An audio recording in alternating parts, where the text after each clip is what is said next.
Hello, this is the Stories Beside channel. I release videos every day for you. Subscribe and click the bell. Yes, I'm ready tomorrow. A young 19-year-old girl said. Her name was Julia. She was an orphan now. Now, my dear, answered Grandpa, filling the various holes in the sewing machine with oil. Well, it's going to last a year, Grandpa said, pushing it to the middle of the big folding table. Oh, thank you, Grandpa. Thanked him Julia, hugging and kissing him on the cheek. Now for sure all the lines will be perfect, she exclaimed, running her hand over the sewing machine. But everyone at the table. The soup will get cold, said the girl, going to the kitchen. Maybe it will come out. What of it? Grandfather scratched the back of his head, adjusted his shirt, and came to the table. The kitchen was filled with the aroma of freshly cooked soup. Salad from a couple of eggs, and with cucumber perfectly complemented the lunch. The grandfather and his granddaughter started the meal. Oh, my daughter, with your talents you could go anywhere, said the grandfather, sending another spoonful into his mouth. Well, just anywhere. Pepper, asked Julia, and peppered her plate. Yes, I guess so, replied Grandpa. Within minutes, the plates were empty. Without drinking her tea, Julia went to her room. She couldn't wait to finish sewing a woman's elongated shirt, a model she had designed herself. The girl sat down at the sewing table and straightened the shirt, the color of young grass. Joining the two pieces front and back, she made a couple of side seams, then sewed the sleeves together rather quickly and moved on to the collar. The case argued. The girl's hands themselves longed to hold the fabric between her fingers, fold it, pull it taut, and pedal the machine. Wow, it's just magic, Julia marveled every time. Then literally for a couple of hours in front of her was woven a new interesting thing from the material that had been lying in the closet for years. She got the fabric from her grandmother, and the machine was given to her by a neighbor for pennies. She took another one, new and modern. Then Julia received this machine practically as a gift. Her happiness was unbounded.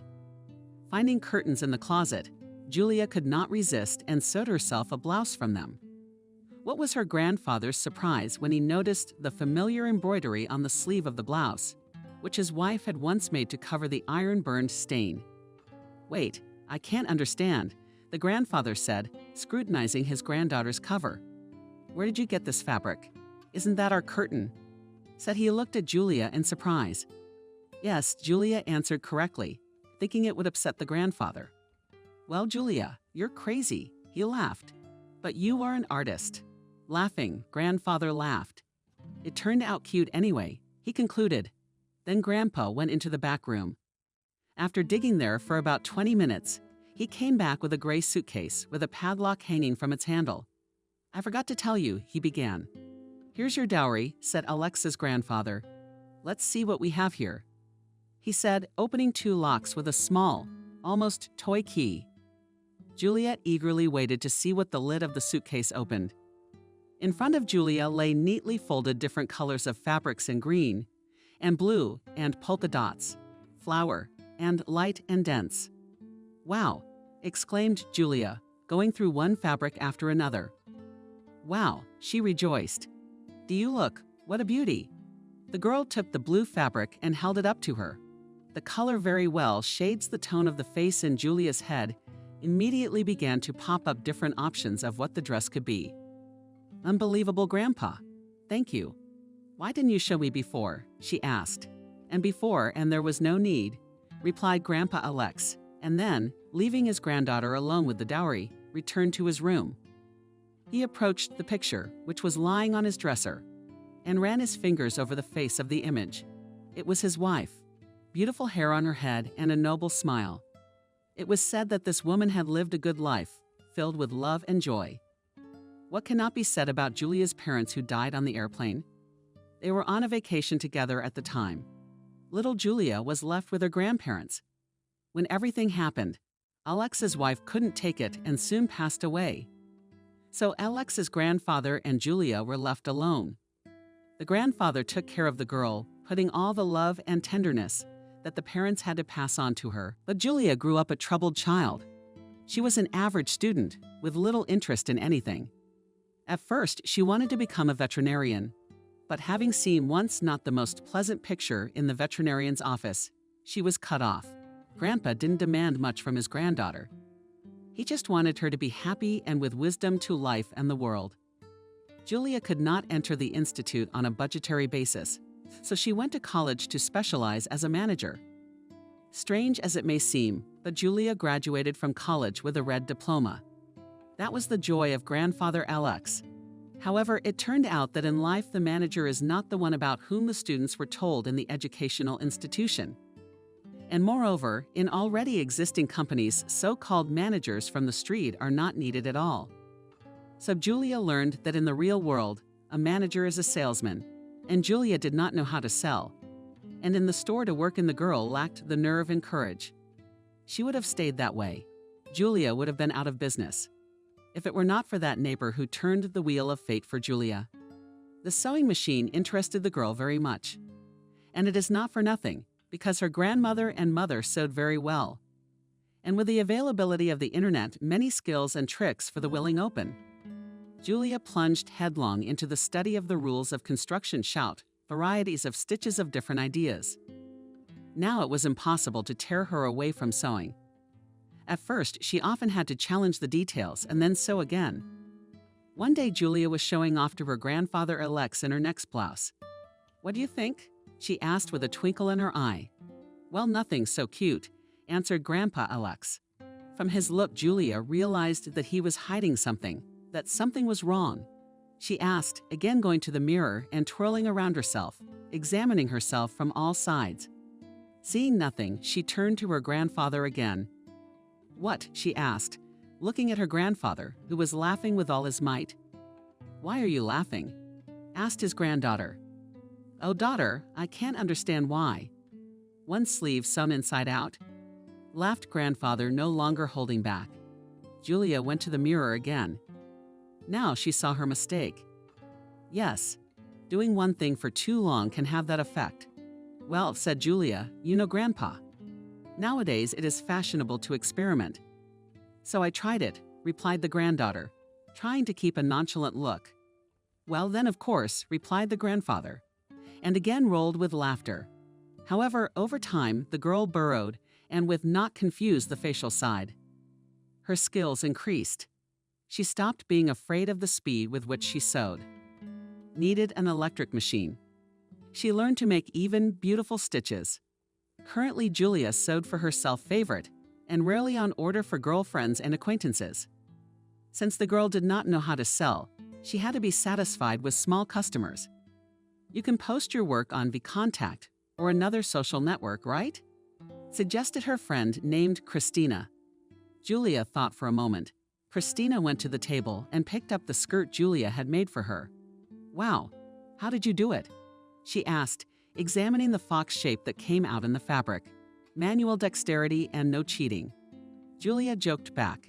"Do not realize, Christina, how lazy to sit on social networks." Julia said wistfully. "Julia, I need to wear a skirt today urgently." She smiled broadly. Her eyes sparkled with fire. Christina spun around near the mirror, turned this way and that, and ironed the skirt and adjusted it again. "It's decided," she said. "Tonight we'll go to a cafe," said the girl, admiring her reflection. "But what cafe?" "Today I have to finish opening the curtains," Julia objected. "You know, Julia, to work well, you must first have a good rest," said Christina. And on her way home, she left. "I'll meet you at the waterfront at 4 p.m. And Christina slammed the door. Julia was left standing at a loss. On the one hand, she had work to finish. On the other hand, she hadn't been out for a month. She looked at herself in the mirror. There in the reflection stood a pretty girl of medium build. Her white skin spoke of the fact that she rarely ever got out in the sun. Brown eyes, plump lips, and blonde hair. Clean-cut hair made Julia's face and herself a very even attractive person. The girl fidgeted at the mirror, then pulled her hair up and made her lips a tube. "Yes, I'm still growing up to Christina's confidence," she said. Then pulled out a summer brown and white polka dot dress. She had made it in the winter, but had never worn it. The dress emphasized Julia's figure very well, which had a slightly fuller veda and hips and sides. But this did not make her look worse. On the contrary, Her slight fullness gave her a certain charm. "Grandfather, I'll go with Christina." "Let's take a walk a little, because my head is spinning from sewing," she said, looking into the hall. Grandpa Alex read scientific literature. He liked to be interested in different theories and new views on life. Grandfather put the book aside. "But good," Grandpa Alex said. "Take some money," he said, holding out $10 at the cafe. "Maybe come in or to the movies," he said. Julia wanted to refuse at first. After all, Grandfather and so much does for her. But remembering about the buttons she bought for the new order, she agreed. "Thank you, Grandpa. You are so generous and kind." Hall, wrote her granddaughter, approaching her grandfather and hugging him by the shoulders. "Well, you will be enough to hang." Ami joked grandfather, screaming under the weight of the girl. Julia blurted out a smile and disappeared behind the door. Walking through the courtyard, she walked out towards the bus stop. The house they lived in was in a gardening community that was located near the city. It was surrounded by forest, fields, clean and fresh air. Julia liked this place. The bus came up on schedule and the girl jumped into it. All the seats were taken. But in such a situation, it always turned out that someone always gave her a seat. The girl caught the eyes of women and men. To be exact, not on herself, but on her outfits. While riding the bus, the girl would casually leave business cards with her phone number. I can't say it worked, but it gave her hope that people would recognize her. "Wow, that's quite a style," Christina exclaimed when she saw Julia in her new dress. "What an incredibly beautiful polka dot. You did not show it to me." Indignant girlfriend. "No, I did." "Just you do not remember," answered Julia, at the same time Luba from her work on Christina. "Awesome. Well, let's go to her," said Christina, as if she were the most beautiful girls in the whole world. "Let's go for more eye contact," Julia replied, playing along with her. Christina was the kind of person who is always confident in herself. They know their worth and know what they want out of life. Well, or at least outwardly give that impression. Nevertheless, Julia enjoyed talking to her. She was lively, interesting, fearless, and besides, it always amused her. "Oh, I'm tired of work. I don't know where to put myself," Christina said, as she and Julia walked through the city along the waterfront. "I'm so tired of talking to customers. Show this one to that one. Explain to that one. We'll redo it." "Oh," she stretched out, complaining about the fatigue of work. "But I want to be weak and defenseless." She did not have time to finish. A nice-looking guy with a small black briefcase walked in front of her. Christina smiled at him, and with a puzzled look on her face, she suddenly asked him if you could help me. Christina handed the guy a closed bottle of water. "It was too strong," she said, lifting her left shoulder slightly upward. "Anything for you," answered the stranger, and taking the bottle from her hands, twisted the cork, then handed it back to Christina. "Thank you. You've been such a help to me." Flying Christina threw short glances at the guy. "Glad to help," the man replied and continued on his way. Christina watched her lips in frustration. "What man?" She stretched out, glaring at him. "Which one?" Julia interrogated her, as if she didn't know what she meant. "Let's go alone," said Christina, making a few glacis, lighting up the waters. The summer day was warm and even hot. Only a hat saved them from the sun. The wind played in the leaves of the trees. Passers-by were in a hurry. They were buying ice cream, walking with children. The fountain was growing, letting the water jet high up, then falling, stopped for a few seconds. "It's beautiful here," Julia asked, enjoying the walk. The girl looked around and was glad that she could just walk with her friend and talk about nothing. Of course, who spends most of his life in the forest.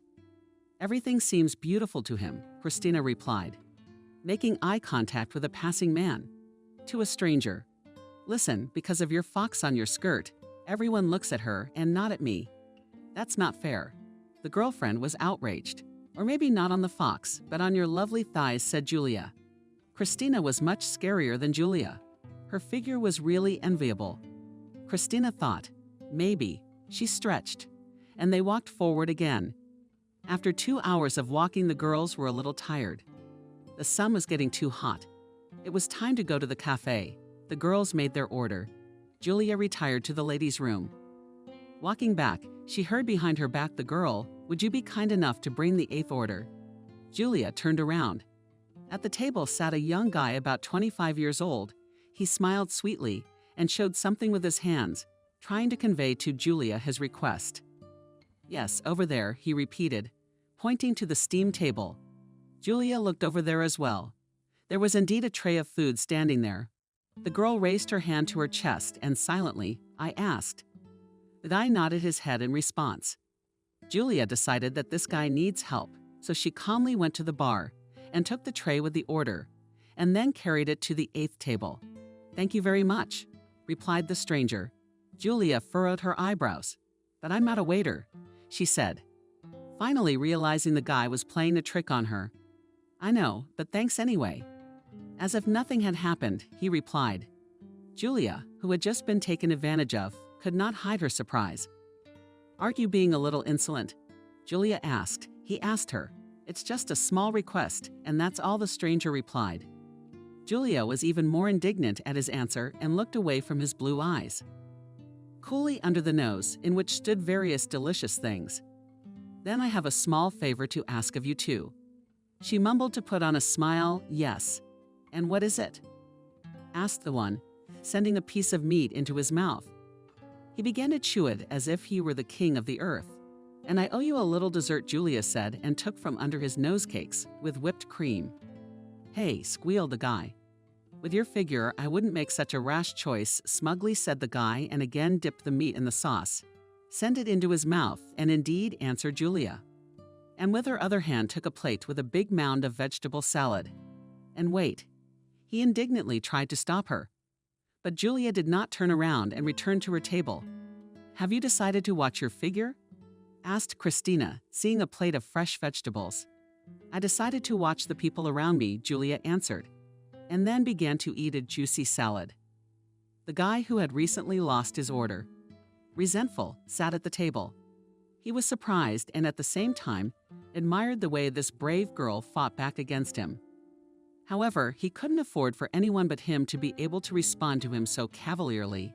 The boy was slightly nervous. Finally finding something to say, he walked over to their table. "I apologize for interrupting your meal," he said to the girl. Christina's face glowed with a divine light. She listened to him, flapping her eyes. "But I must inform you that this is my order." "I paid for it," the guy said. "Yes, I know," Julia answered calmly, putting the last slice of tomato on her fork. Christina followed the developments carefully. The guy called for the waiter. "There's the girl, she took my order for herself," he complained to the cafe worker.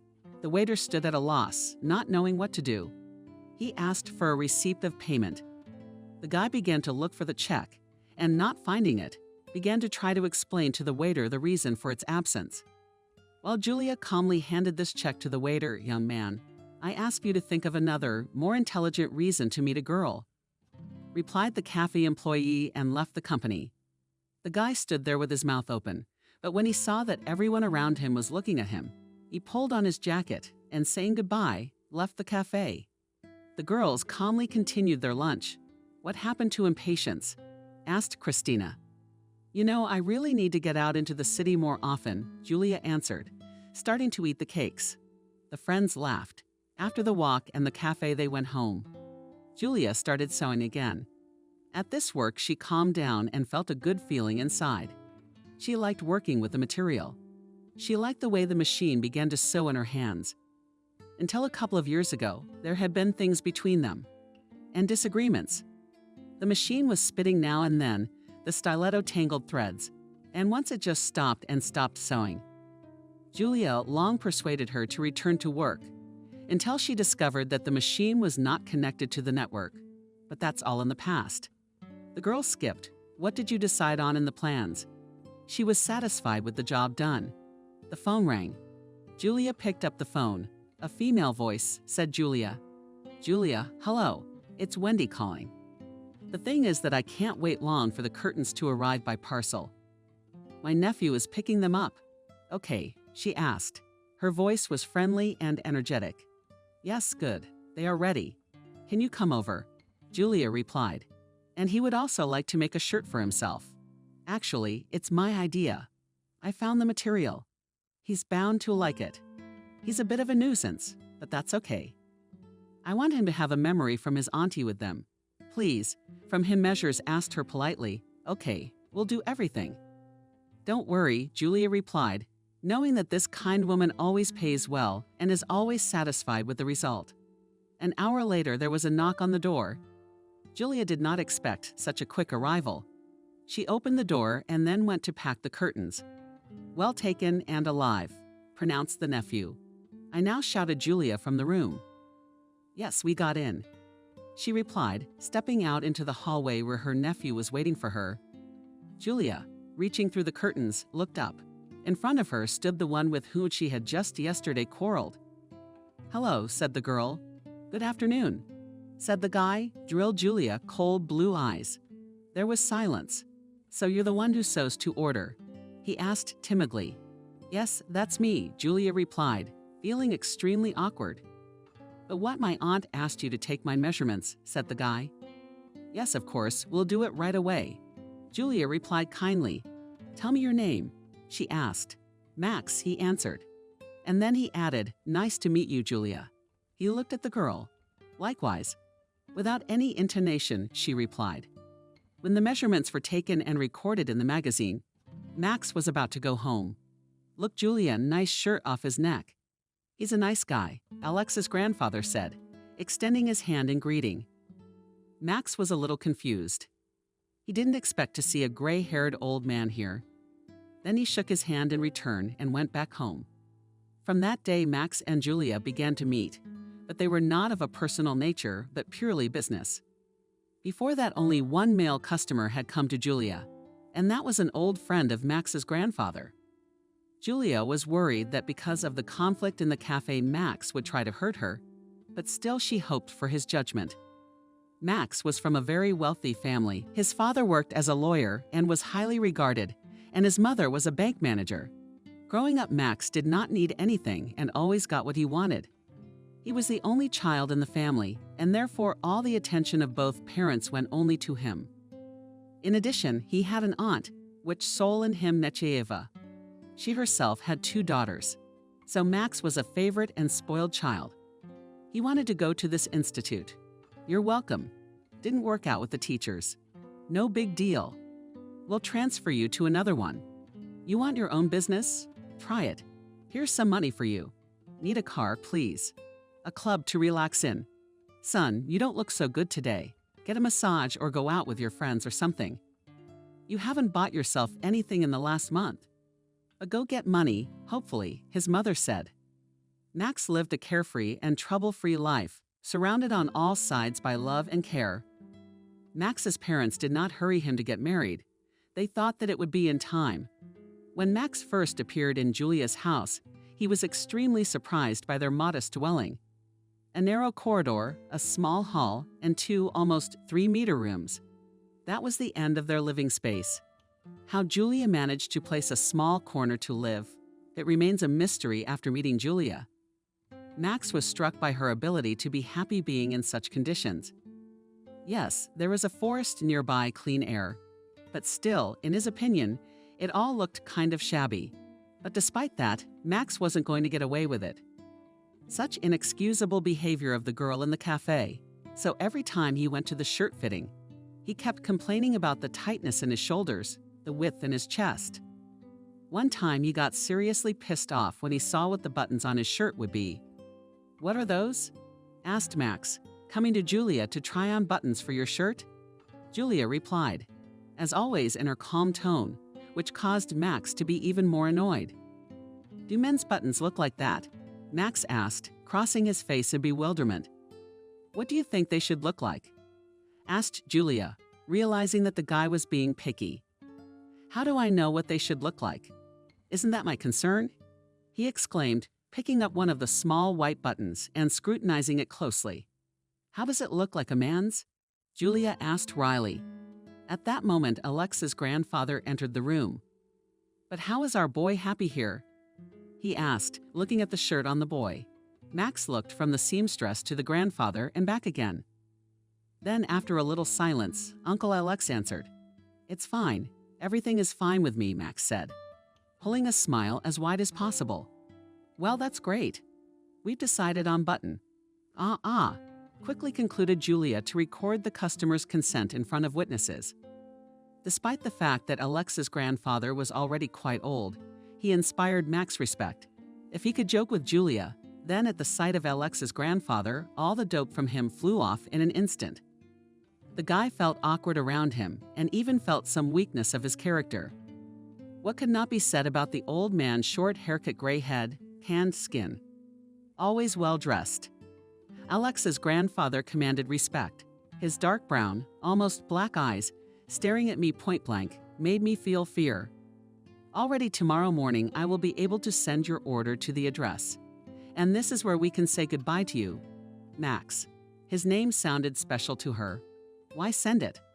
I'll pick it up myself, said the customer suddenly, looking at Julia. And then, to conceal the reason for his arrival, he added, I don't know. All right, as it will be convenient for you. Grandpa Alex, please escort the guest. Angelic voice asked grandfather-granddaughter. He fulfilled her request. Max from me. Alex was a little confused about the denouement and the end of their joint project. It was as if he did not want to say goodbye to the girl. The next day, the same grandfather Alex opened the door to Max. Good afternoon, Grandpa Alex. How do you say hello with a cheerful mood? Asked Max. Grandfather, extending his hand to the guy, replied that everything is fine. Except that the sewing machine again became capricious, said the grandfather. It needs oiling. His smile made the wrinkles on his face sharper, but from this his face was still as kind and friendly. Yes, technique as a woman requires attention, Max added, waiting for Julia to come out, but she still didn't show up. You've obviously come for a shirt, asked the grandfather. I'll get it in a minute, he said and disappeared into the workshop. Max was a little puzzled because he had hoped to see Julia. Here you go, said the grandfather, handing the guy a box that contained his new shirt. Thank you. Slowly, Max reached out. He held the box in his hands, twirling it around as if stalling for time. Then finally asked about Julia. Not her personally. Grandfather often called his granddaughter that. She went to town to the sewing store to buy thread, and she called out some names. Said she would only be there in the evening, replied Alexa's grandfather. Max was a little upset. He wanted to see the girl, but it did not happen. Having said goodbye, he left. When he returned home, he felt a strange feeling, a strange longing settled in his chest. An unfamiliar desire to see this girl had crept into his head again. He didn't think their meeting would end so quickly. The girl named Julia was definitely not what he was used to meeting in his life. Usually ladies themselves try to be the first to get acquainted with him, to become his girlfriend, to try to please him, to surround him with their attention and affection. But in Julia's life, there was a case that replaced her all around. He realized it immediately from the very minutes when she began to take measurements from him. Her gaze was soft and at the same time focused. It was interesting to watch her. When she was calculating the formula, at that second, she was looking directly at him. But it was as if she herself was somewhere else entirely at that moment. And when she grasped his wrists to take another measurement, Max felt the warmth and tenderness of her hands. But her grip was firm. As she grabbed, so she grabbed. Max sat down in the chair. He did nothing but stare silently straight ahead. For the first time in his life, he thought about how much passion this girl had in her life, how much she loved her work. This was something Max had never experienced before. He had never taken his endeavors seriously. He barely had time to start, but after a short time he lost interest. The very meaning of his endeavors and business projects lost interest. He realized that Julia was much stronger than he was, or rather her faith in herself and in her business was much stronger than she could imagine. Max slowly swayed both back and forth. At the moment, some realization was taking place within him about himself and his life. At that moment, the door to his room swung open, and a dog named Herman jumped into his lap at a run. The hunting spaniel, seeing his favorite friend, began to lick his face frantically. Max, by inertia, leaned back more than necessary. The chair lost its balance, and the guy with the pet in his arms fell on his back. The spaniel was frightened for his friend and started licking Max's face with renewed vigor, trying to bring him to his senses. "Herman, no, stop it." Max covered himself with his hands, trying to keep the dog at arm's length. "Ah, Makamai, what's wrong, son?" The mother appeared in the doorway. Max looked at her upturned figure. "Are you not mistaken? Concerned?" she asked. Max, shouting and overcome by the unbridled tenderness of the dog, rose to his feet. "No, Mom, it's fine," he replied. Falling to the floor knocked a little of the homesickness that had come over him. "We have important guests coming for dinner on Friday. We need your presence," she spoke, moving closer to her son and stroking his cheek. "I love you, son," she said. There was greed in her eyes, as if she wanted more of her son's love in return. "Okay, Mom, I love you too," Max replied, looking at his mother. The woman was her name. Nancy was slender and beautiful, and she was the envy of young girls. And no wonder, for she took great care to look after herself. Her white skin color gave her even more coldness. Blue eyes, like two shards of ice, piercing her gaze through. And only a slight smile on her face spoke of her good spirits. Nancy liked to wear her hair up high and always wore high heels. She often changed her closet daily, buying more and more outfits for herself. Nancy looked at her son's clothes. Her face wrinkled a little. Then she pulled out the cash from her purse and handed it to her son. "Take something for yourself. You can't go around in the same clothes for long. It can lead to depression," she said, and then left his room. The spaniel followed her, claws clattering on the parquet floor. Max looked at his shirt. It was covered in wool. The boy took it off and threw it in the basket. Looking at the box he had brought from the neck up, he took the lid off. Inside was a blue shirt, and on top of it a small candy bar with wishes for a sweet life. An involuntary smile touched his lips. "I think she likes me," thought the boy. Worn fully, he headed for the shower. The day came when the Max family hosted guests. The cooks had prepared an amazing meal. Champignons in cream sauce molded from the lower meat, many different salads, and much more. Everyone was already gathered around the table, only Max was late. Instead of going to the store, as his mother suggested, he went to Julia, who this time was not at home. He even decided that Alexa's grandfather was deliberately informing him of her absence. "There's our son," exclaimed Nancy, as soon as he appeared in the living room. There were bright lights burning all around, candles lit. A couple of gorgeous bouquets of roses adorned the room. Nancy walked over to her son, put her arms around him, and whispered in his ear, "Here is the deputy's daughter. She has to like you. Understand?" she whispered, barely moving her lips. Max answered her with a smile, then smiled and said hello to the others. Taking the seat across from the deputy's daughter, Max began to put food on his plate. There was silence. Noticing the slanted glances, Max smiled broadly again and then complimented the girl. "Cindy, are you so charming? I'm glad I had the opportunity to dine with your family," Max said. The girl's name was Cindy. She looked a little old. Or maybe she was just tired of acting like a girl from an important and wealthy family. Her overly elongated face, long nose, thin lips made her expression slightly repulsive. She gave the impression of a crybaby. When she smiled, her thin lips, threads of sparkle, appeared in a strange line resembling a horizontal comma. Her small, short teeth seemed to betray her shrewdness not only in food, but in everything else. "Thank you," replied the girl with a pronounced net. Max almost laughed. He could barely contain himself, stuffing a piece of sealed duck into his mouth. Dinner had begun. The guests piled treats onto their plates. Conversation ensued. Max watched the guests occasionally when his gaze would come across Cindy's eyes. The girl immediately began to flirt. During another of her smiles, Max managed to see a cucumber, tire root sticking out of her cheek. It looked quite funny. "Yes, our daughter is like a diamond to us," her father used to say. "She is infinitely talented and very intelligent. She often amazes me with her imagination." The father praised his daughter. "Yes, you can tell," Max said, which caused a new wave of stares. "I wanted to say that the beauty of a man is expressed in his imagination and mind, and he was slow in beauty." He finished, trying to keep his mask of touching and frankness. "That's so sweet," Nancy said, stepping on her son's toe with her heel. Max, eyes bulging with pain, slowly turned to face his mother and then displayed a grin of white teeth. "Our daughter graduated from the High School of Mathematics. She also plays the piano beautifully," Cindy's mother told her. "Asia, play us something." She turned to her. "I'm not sure, but I'd be happy to," she said. And there was that funny sound again. The girl sat down at the piano. Her thin and sparse hair barely covered her shoulders. Her thin fingers went down on the keys. The girl looked at the guests once more, and then winded her hands on the keys. A dog waltz began to play.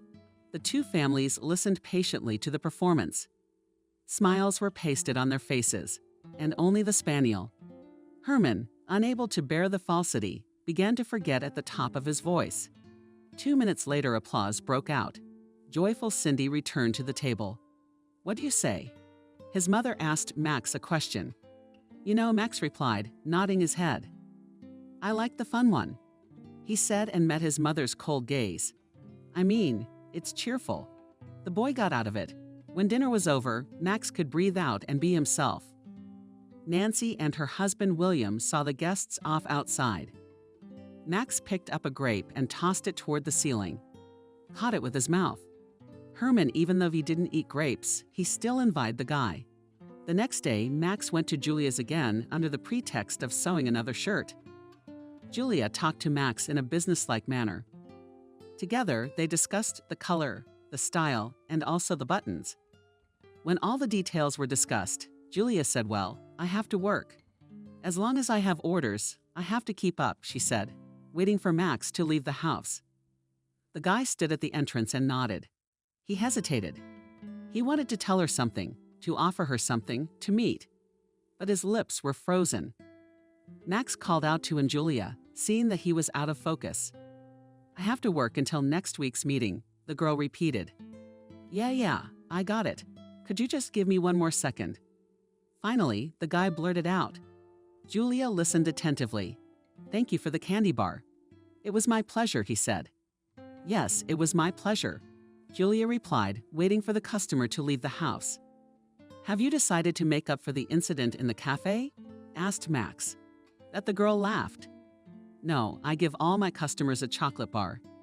It's my trick, like a sweet compliment," Julia explained, making Max feel uncomfortable.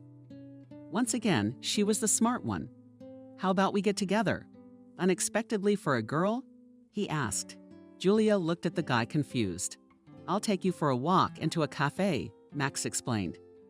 By this time, Julia had already realized that she liked the guy. However, at this point, she genuinely didn't know if she should accept. "We'll just go for a walk. We'll talk and eat. And then I'll bring you home," he continued to persuade. Well then, maybe Monday is my free day," the girl replied. Having agreed on this, the couple said goodbye. After the meeting on Monday, Max and Julia met on Wednesday, and then again on Monday. During the walks down, people talked a lot on different topics, sometimes argued and fooled around. Once Max invited the girl to drive his cool and beautiful car. Julia agreed out of interest. She had never ridden in such a car before. Max drove out on a free highway. The road was smooth and wide. The visibility was great. "Do you want to learn how to drive?" he asked, raising his sunglasses to his forehead. "No, I'll have a driver," cheerfully replied the girl, removing strands of hair. "Well, at least for a change," Max insisted. He wanted to surprise Julia and teach her something new. "Come on, I don't mind," agreed Julia. The car stopped on the side of the road.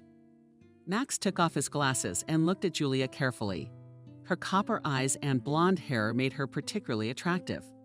Max lowered his gaze to her plump lips, but there was no easy way to get close to this girl. She loves and really values herself. Julia moved into the driver's seat. Max took her seat.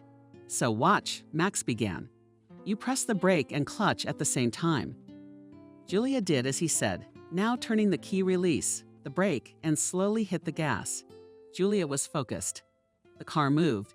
"Get out on the road and drive safely. Just don't go over 80, he warned her. Julia obediently followed his instructions. The asphalt quickly went under the wheels. The girl felt the pleasure of the process. "You're looking good," Max remarked, surprised at the speed with which she was getting up to speed. The wind ruffled her hair. The car glided smoothly down the road. The kilometers were behind them. Keys turned. To the left of the steering wheel, Max commanded. "And don't forget to turn on," he added. Max kept his eyes on the road and glanced at the girl behind the wheel. She was very beautiful. The green belted shirt looked stunning on her. Max caught himself thinking he was hooked. Julia had indeed gotten used to the simple rules quite quickly. On a free highway it was easy, but now the car behind them began to overtake their car. It passed very close. Max heard a grinding sound in the passenger seat window. A familiar face of the girl he used to spend time with peeked out, but then disappeared without a trace. She held her hand up. There was something metal clenched in her fist. Max realized that she had stolen his car. The hooligan's car sped forward. Max felt a rush of blood to his temple. He went into a frenzy. He tried to calm himself down, but instead he shouted equalizer at him. What Julia, who was already driving at 100 kilometers per hour, did not understand. Catching up with them, Max repeated, unable to find a place to sit in his chair. Julia pressed the gas pedal and the car started to pick up speed. Then Julia decided to get closer to them and turned the steering wheel to the right. Max saw his car driving straight at the offenders. He was scared. "Stop," he screamed. "What are you doing?" Julia, not realizing what was being asked of her, she took her foot off the pedal. The pursuing car began to slow down. "What's going on?" Julia asked him again. "I didn't have much time left. I wanted to get closer to them," she explained. Max rubbed his forehead. "I'm sorry, I shouldn't have done that. Aggressive driving is not encouraged," he said. "I'm sorry for what I did." "Who are these friends of yours?" Julia asked, parking on the side of the road. "Yeah, you could say that. I'm sorry I confused you," said Max. Then he got out of the car. In front of him were 3 long stripes, shimmering in the sun. Max raised his head with his hands and then got back behind the wheel. "I would not like to participate in such a showdown," said the girl. "It's not good for me." Julia was right.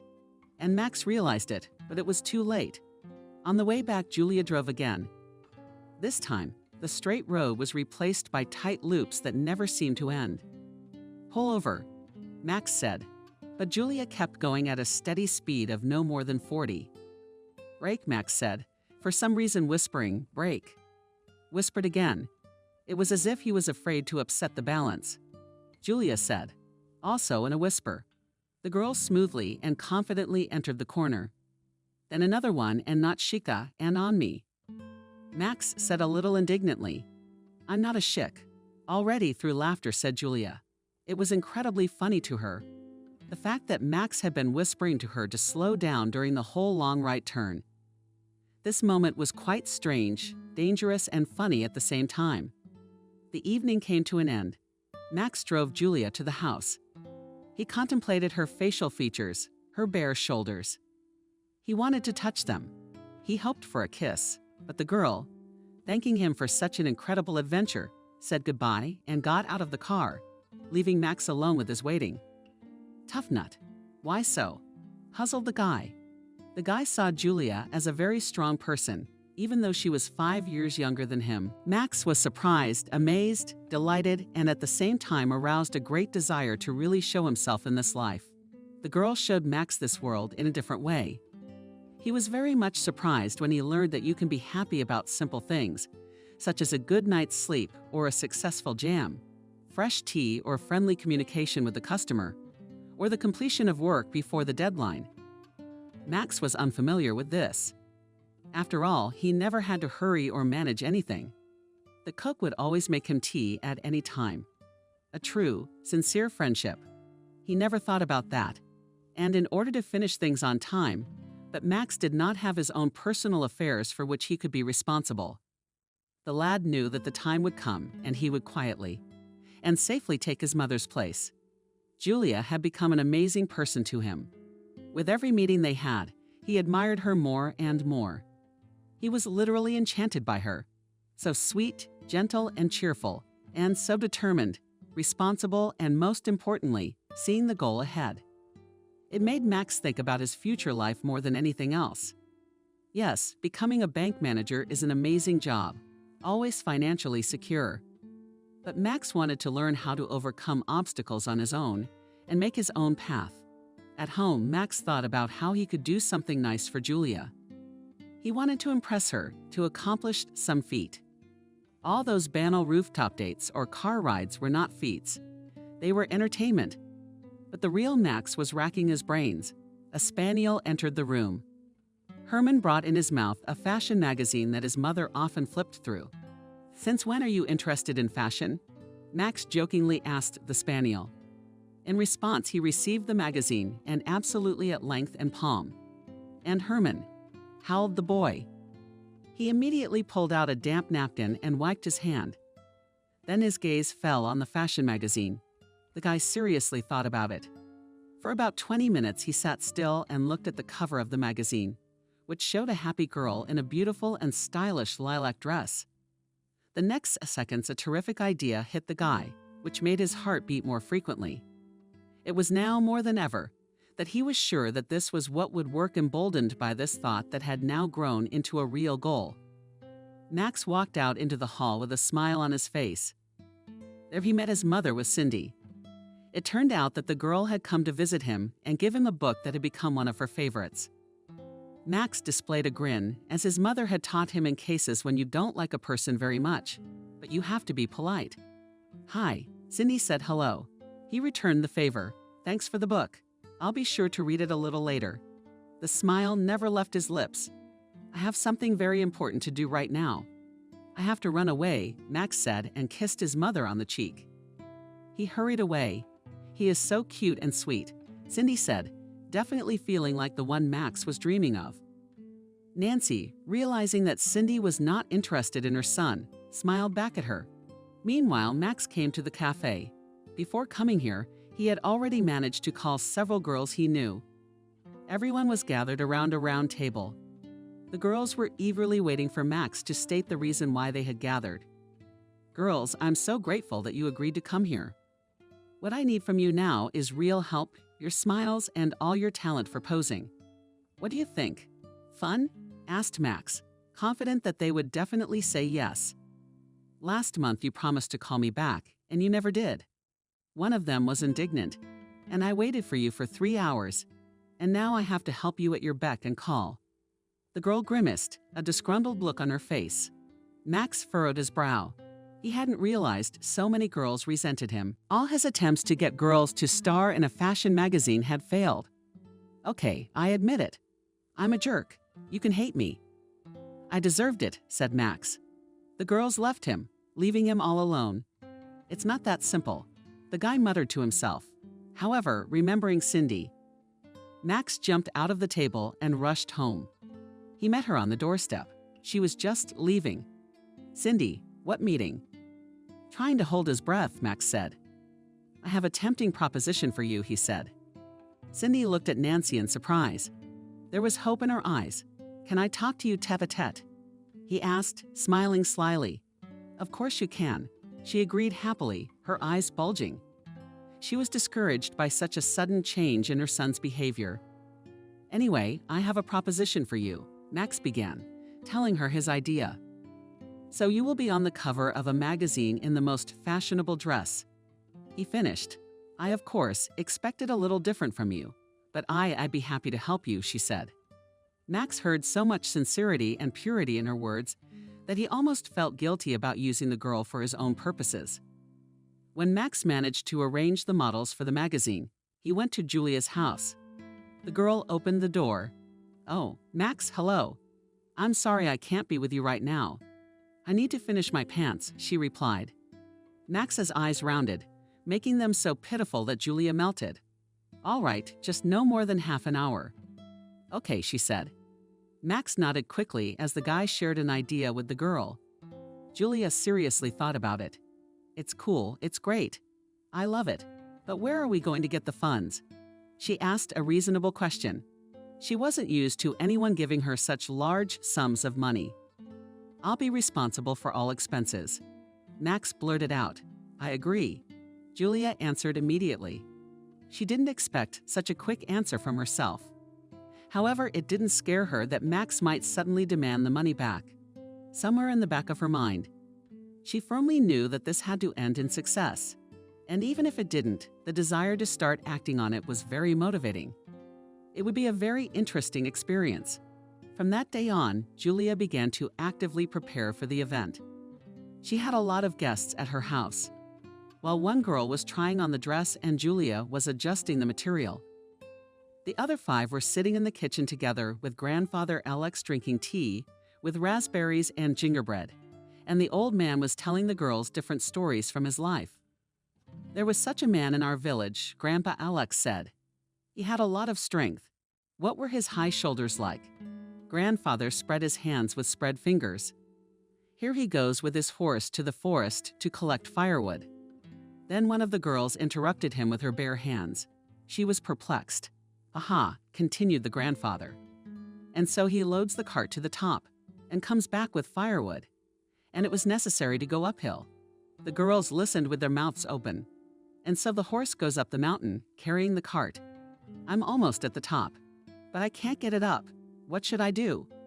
He asked a rhetorical question. So the man takes the cart instead of the horse and pulls it himself. The girls gasped. Aha. The grandfather Alex continued. He strains and pulls it himself and lifts the cart up the mountain. How strong was that? Finished the old man. And what kind of man? Just a gift, said one of them. The others clapped their eyes. That's how the days of future models for the magazine passed. Taking off some clothes. Conversations with Alex's grandfather and tea. Julia labored like a bee, drew up blueprints and made patterns, adjusted dresses to the figure, selected material, downloaded details. Cindy watched over the discipline of the girls. Max all this time was looking for a suitable room for shooting, made arrangements with photographers and lighting. After a month of hard work, everything was ready for the show. Julia was very excited. Max was also worried, but what worried him the most was that he had managed to organize such an event himself, to gather people, to find a room, to think about advertising, and this is already a great success. Do you look irresistible? Max said, turning to Julia. She applied her makeup with a deft movement. She drew one arrow, then another. Thank you. That's nice to hear, Julia replied, smiling at his reflection in the mirror. The music began to play rhythmically, the spotlights shining brightly on both sides of the spacious rectangular room, sat the invited guys and girls, men and women. The host, who was Max's friend, announced the start of the evening, and the first pair of girls came out in summer jumpsuits, stylish, bright, beautiful. They strutted down the red carpet, swaying their hips with confidence. The efforts of Christina's friend, Julia, did not go in vain. They were followed by 2 more couples in overalls, shorts, and other colors. The audience in the hall sat in silence. At first, they couldn't figure out how to react. The second wave pleased the audience with summer dresses with long skirts. The girls looked very elegant and feminine in these outfits. There was applause. Julia, who stood backstage in excitement, watched the reaction and the assembled audience. Then the presenter paused and played a little game with the audience. During this time, the models had time to change their clothes and makeup. The music started again. It was already more assertive. On the red carpet appeared charming girls in women's shirts. Free cut was hidden on and belt and in the legend. This form of attire perfectly emphasized the waist and from any type of figure created everyone's favorite shape. Hourglass men avidly saw off the models, who confidently walked on the stage, looking straight ahead. Everything about them was perfect. Clothes, shoes, facial expressions, hairstyles. They attracted playful smiles, men, envious glances of women.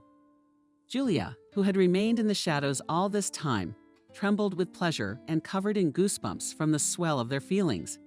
For a job well done, aren't you cold? Asked her Max, who stealthily crept up behind her and put a hand on her shoulder. Julia flinched. The fright on her face was replaced by a smile. No, something was so tense. How can one freeze? The girl replied, continuing to watch the scene. The guests were happy, their faces shining. Cries of delight could be heard. Max took Julia's hand and placed it in his palm.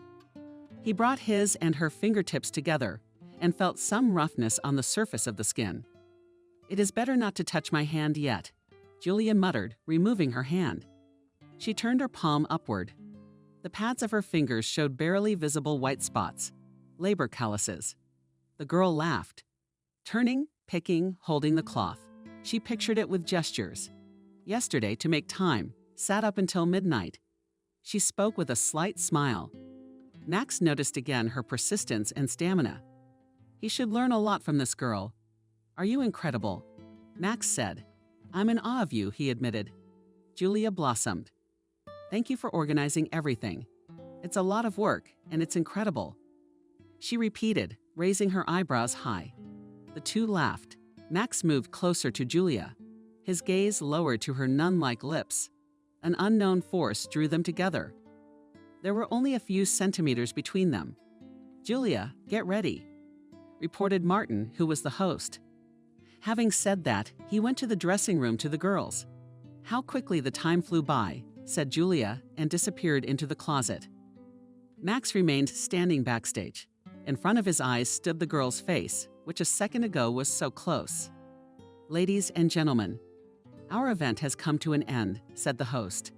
"And now I present to your attention the person who, in fact, created all these beautiful outfits with her delicate hands." Julia loudly said his name. Julia felt the heat in her head and ears. She was unprepared for so much attention to her person. "Come on, Julia, come on," Martin whispered, pushing the girl onto the stage. Julia walked down the red carpet. The bright lights were blinding. The photographer's flashes were confusing the landmarks. She hadn't realized walking back and forth would be so difficult. She saw the faces of people watching her intently, following her every step. Someone was pointing at her and saying something to his neighbor. The girl felt a slight dizziness. She wasn't used to so many eyes. When she returned backstage, her heart was pounding frantically and her mouth was dry. Max jumped up. He held her by the arms. "It's all right. You always can," he pronounced. You could hear the worry in his voice. Julia couldn't get a word out at that moment. She breathed and tried to calm down. And then Max felt for the first time that she needed him now more than ever. He convinced Julia to hold her against him. Everything was fine. Everything was cool. "You looked great," he whispered, swaying sideways with her. The showroom event was a great success. It shook up the city. Julia's name was on the lips of the townspeople. After such a big project, Julia closed herself in her home and did not want to go out. She felt like everyone was pointing fingers at her now. She realized that she was in no way ready for the scrutiny, attention, and to be noticed. Julia was lying on the couch in her room, with a blanket and a mug of chai and milk. After it was over, she wanted to shut herself in a hole so no one could see her. "Julia, hello my dear," whispered Christina. She entered so quietly that Julia didn't immediately notice her. Christina stretched out, getting out from under the blanket and hugging her friend. "I'll get you some tea," she said. Julia came back to the room with a tray of tea and sweets. "This is all so unfamiliar," Julia said, taking a piece of chocolate. "Do you need to get used to it?" answered Christina. "Or if you think it's a big deal." What a big event it was. Then imagine someone else doing even bigger and much, much more often. "So you're just one performer in a huge theater." The friend smiled. "Well, as for me, I'm thrilled. I enjoyed everything so much that I want to participate in it some more." Christina looked up and smiled broadly, imagining the next show. "And that handsome guy, named Max, by the way, are you two together?" Christina's eyes gleamed with cunning. Then she took a small cube of brownie, cut it into pieces, and sent it into her mouth. Julia was slow to answer. "I don't know, just socializing for now," she replied thoughtfully. She had always been cautious in her relationships with people, and especially with guys. She had never felt a great need to have a boyfriend. She had always had other interests in her life that she also enjoyed. After a day, Julia was back into her usual rhythm. It seemed as if the clothing show had been a whole month instead of 3 days ago. So much was it knocked out of the usual rhythm of life. The girl busied herself with sewing. Today, they brought her material for curtains. Julia pressed the pedal, and the machine sewed a straight stitch. And it calmed her down. Max had called once. But Julia did not worry because she did not think about him. There was a knock at the door. "I will open the door," Julia said and went to the door. Max stood on the threshold. He looked a little mysterious. "What's the intrigue?" asked Julia. Smiling, she was happy to see Max. The guy realized that he was seriously interested in her and decided to take advantage of it. "Uncovering the intrigue is worth 2 kisses," he mumbled, hiding his hands behind his back. Julia stood silent, not knowing what to say. "Okay, just one little kiss," Max spoke. Julia leaned her palm to her lips and sent the guy an air kiss. Max marveled, "You're a sly one." He objected. "That's not fair. You didn't specify what kind of kiss." Julia laughed. Max handed her the magazine on the cover. She recognized one of the girls from the fashion show. And at the top was a large inscription: "The sun shone on our city." The girl flipped through all the pages. The pictures were amazing. It was like she didn't make those clothes at all. It was unbelievable. "It's incredible," Julia exclaimed. Then she pounced on Max and threw him right into her lips. She jumped and cheered like a child who had gotten an unexpected surprise. "You're a genius, you're a wizard. How did you do that, class?" The girl couldn't believe her eyes. "I just made a deal with the right people," pronounced Max, satisfied that he managed to do something worthy for the girl with whom he clearly fell in love. "You have a talent." Julia turned to him. "You have to know how to negotiate with people," she remarked, looking into Max's eyes. At that moment, he felt himself growing stronger in his own eyes and in the eyes of the person who was important to him. "Julia, be my girlfriend," Max said unexpectedly. "Your girlfriend," repeated Julia. "What does that mean, your girlfriend?" "I'm not a thing." She asked a question. Had she confused him again? No, of course not. Max was confused. "I meant that I'd like to ask you to go out with me. I would like to take care of you and help you." Max didn't have time to finish. Julia put her palm to his lips. "You can't know that." She spoke in advance and touched her warm lips to his. Max was over the moon. Max and Julia continued to socialize as they had free days before. They talked a lot, discussed different topics, went for car rides, swam at the river until September. Max, after a successful attempt to publish his first magazine, decided to continue this endeavor. At the same time, he created a YouTube channel where he published interviews with different interesting people of the city. It was Julia who helped him to discover in himself a unique ability to build relationships with people. And Max loved it. He felt it was his strength. He felt he could build on it to take the next steps. "Mom, are we going to have company tonight?" Max announced. "And who is it?" Nancy inquired. "Trying on earrings to match her dress. She got home early from work today and was going to get a massage.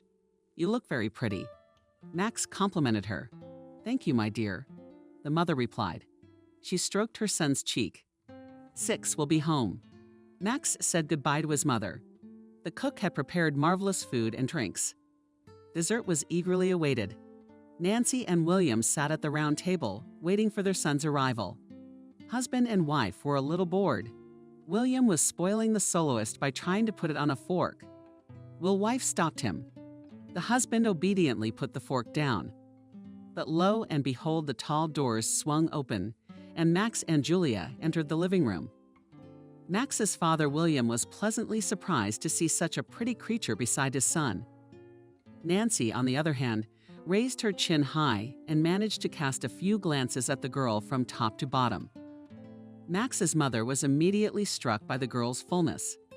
Julia was in a closed dress with a belt, but it still gave away her slight excess weight. "Mom, Dad, meet Julia, my girlfriend," Max said excitedly. Nancy rounded her eyes and almost opened her mouth, but hid it behind a wide smile. Julia said hello in the same way. "Ah, how lovely," lied her mother, discreetly looking at the full thighs, her son's chosen one. "Our son is such a joker," said Nancy. Julia, without giving any meaning to her phrase, walked with Max to the table. The boy helped her to sit down. William caught his son's gaze. He was genuinely pleased with his choice. "Julia, you probably can't have fat. You're on a diet," the mother said wryly, sending a piece of salted fish into her mouth. "I have to tell you," Julia replied, "that I don't follow any diets, and moreover, I consider my figure to be unique," Julia replied, which she was happy with. Nancy did not forget to stretch her lips in a smile. "Well, son, will you tell me how you met the charming Julia?" asked the father. Nancy glanced at him, hiding her indignation. Max remembered their first meeting. Julia looked at him with a request in her eyes not to tell him about the cafe. "Can I say that our paths have coincidentally crossed?" Max began. "I came to pick up an order already placed and to sew myself a shirt," he replied. "And who bothered to tell you that I could do the same?" "More polite?" asked Nancy and looked at the girl with some contempt. "Your sister, Mom, Aunt Wendy?" Max answered. Nancy choked. To hide her embarrassment, she took a glass of juice. By the way, Julia had her first fashion show this summer, with clothes sewn by herself from her own patterns. Max reported. "Really? Really?" exclaimed the father. "Congratulations. So you've been doing this for a long time. Maybe you graduated from a school?" Father asked. "Oh no, I am self-taught," Julia answered with ease. "A couple of years ago, a neighbor gave me an old machine in the closet. Found materials from a long time ago, and everything came together," said the girl, taking a bite of an orange caviar sandwich and sticking firmly above her upper lip. At this point, Nancy looked at Julia. Nancy, who herself was very much into new outfits and did not miss fashion trends, could not get it into her head how a simple girl managed to organize this project. "Julia, did you have money or savings to finance the event?" she asked, looking directly into the girl's eyes. "Was it your son's idea?" Julia replied. "He took care of all the expenses," she replied. Nancy was discouraged. Her son had taken money from the family budget. For some obscure girl. Ah, even so. Nancy stretched out, looking at William. Max pressed the right corner of his lip. He had forgotten to warn Julia not to talk about it. His mother was very jealous of money. She counted her expenses daily, while always forgiving herself for big spends on clothes and furnishings. "Well, son, I'm glad you put your money in the right direction for once." William laughed. "Thanks, Dad." Max shook his head.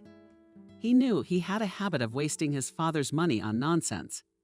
"Julia has her own magazine," Max said. "But I'm not involved in that business at all," the guest objected. "The process of creating the magazine is completely organized by you," Julia said. "What?" the father asked, not believing his ears. "My son creates something himself. It's a joke." He laughed again.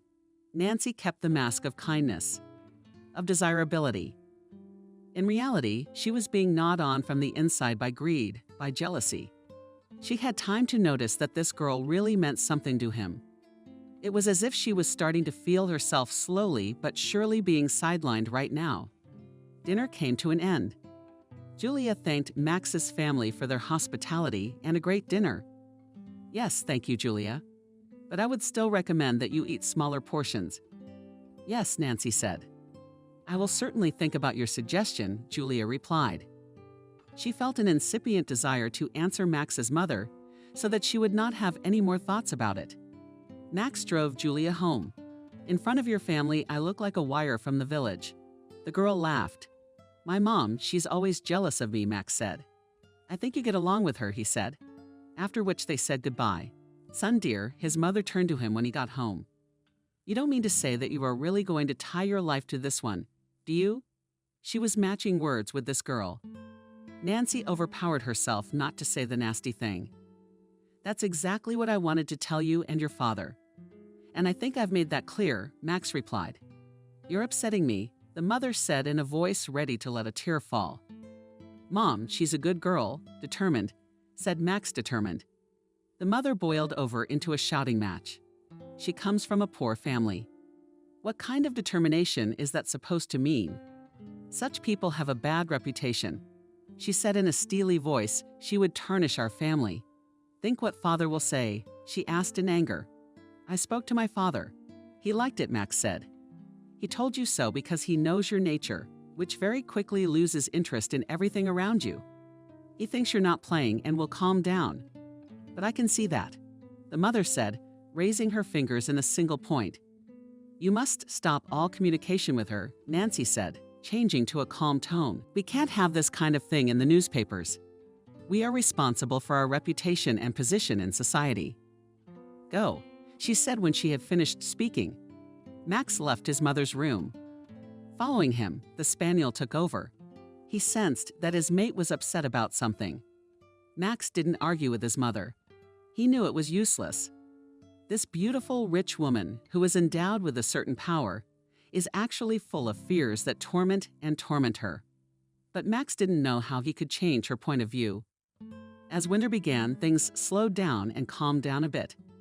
And when it fully came into its own, it forced the residents to wait out the hard frosts by the fireplace and with a warm blanket. Well, while they were basking under the soft stoves, Julia embodied new ideas of warm winter skirts, bright and interesting colors. She was happy when the customer was happy. Simultaneously, every 2 months under Max's guidance, a magazine with new models of both women's and men's clothing was published. To be in this subject, Max took considerable pleasure. But with the arrival of spring, life revitalized anew. The sun shone more. The earth walked more strongly. The energy of love and the desire to live began to move in people. For almost a year now, Max and Julia have stayed close to each other. Unable to wait any longer, Max takes decisive steps.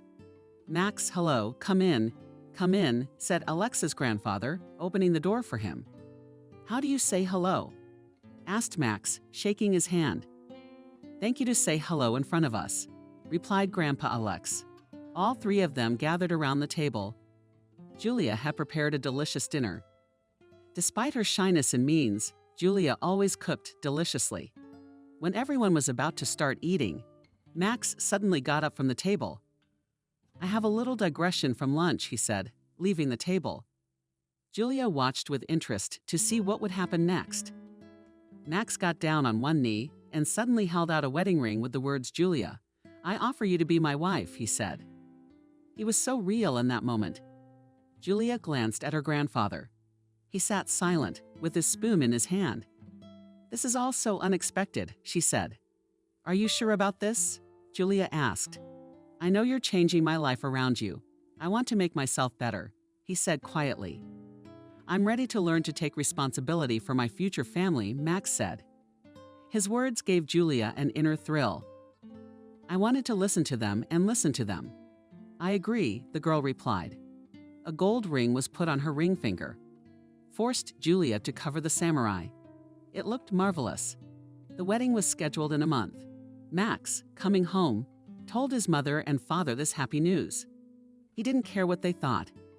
He knew that this girl loved him and that he was ready to do many things for her sake that had never happened to him before. From what she heard, Nancy was silent for a moment and then still found something to say. Max, keeping herself in control, began to speak his mother. "Please tell me it's not true? Are you just trying to mess with your beloved mother?" she said. William came up behind her and put his arm around her shoulders. She paid no attention. Nancy put her hand on the bridge of her nose. "Darling, say something." She turned to her husband. William shrugged. "I trust my son's choice. What can I say?" "I can't make his heart fall out of love with this girl," he muttered. "Did she blind you?" Nancy exclaimed, walking over to the open window. "You'll realize that all she wants from you is money. She has already forced you to pay for her wants in the form of ridiculous outfits and ridiculous fashion shows," she said. Her face turned red. The bad blood played out in the body of a mother who thought that since she gave life to a child, she decides who the child should be with. "Don't say that," Max replied. "I took the responsibility myself," he said firmly. "You took the responsibility," Nancy grinned at him. "Honey, stop it. You're making it worse." William tried to talk some sense into her. "You're not getting married, are you?" Nancy said in a cold tone. 2 blue shards of ice pierced through her son.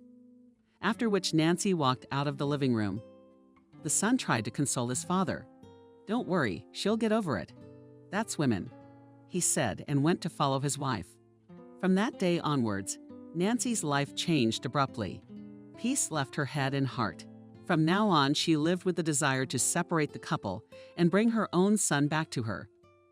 Nancy could not allow the one she had raised, the one she had invested in, all of a mother's love taken for herself, some shepherdess country girl collective farmer. The woman paced from side to side, occasionally looking out the window. She was waiting for Max Nancy to arrive. The maid's voice came out. To make you soothing tea was offered by a woman in her early 50s. Ah, Molly, the mother said wistfully.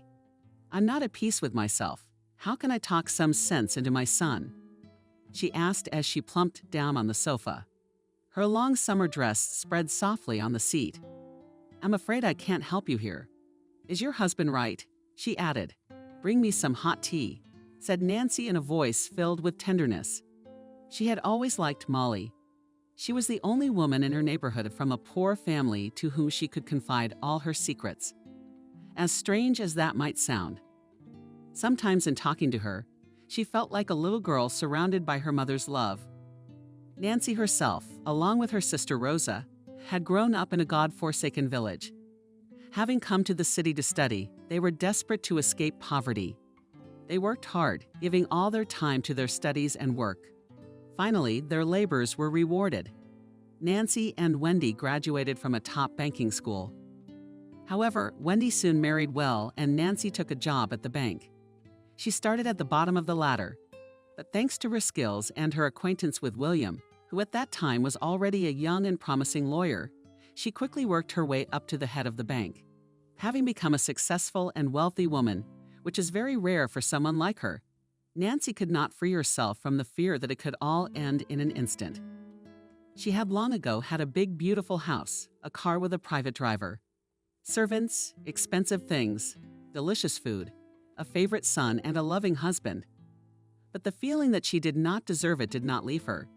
And now Julia, who appeared so unexpectedly, became a direct threat to her personal happiness.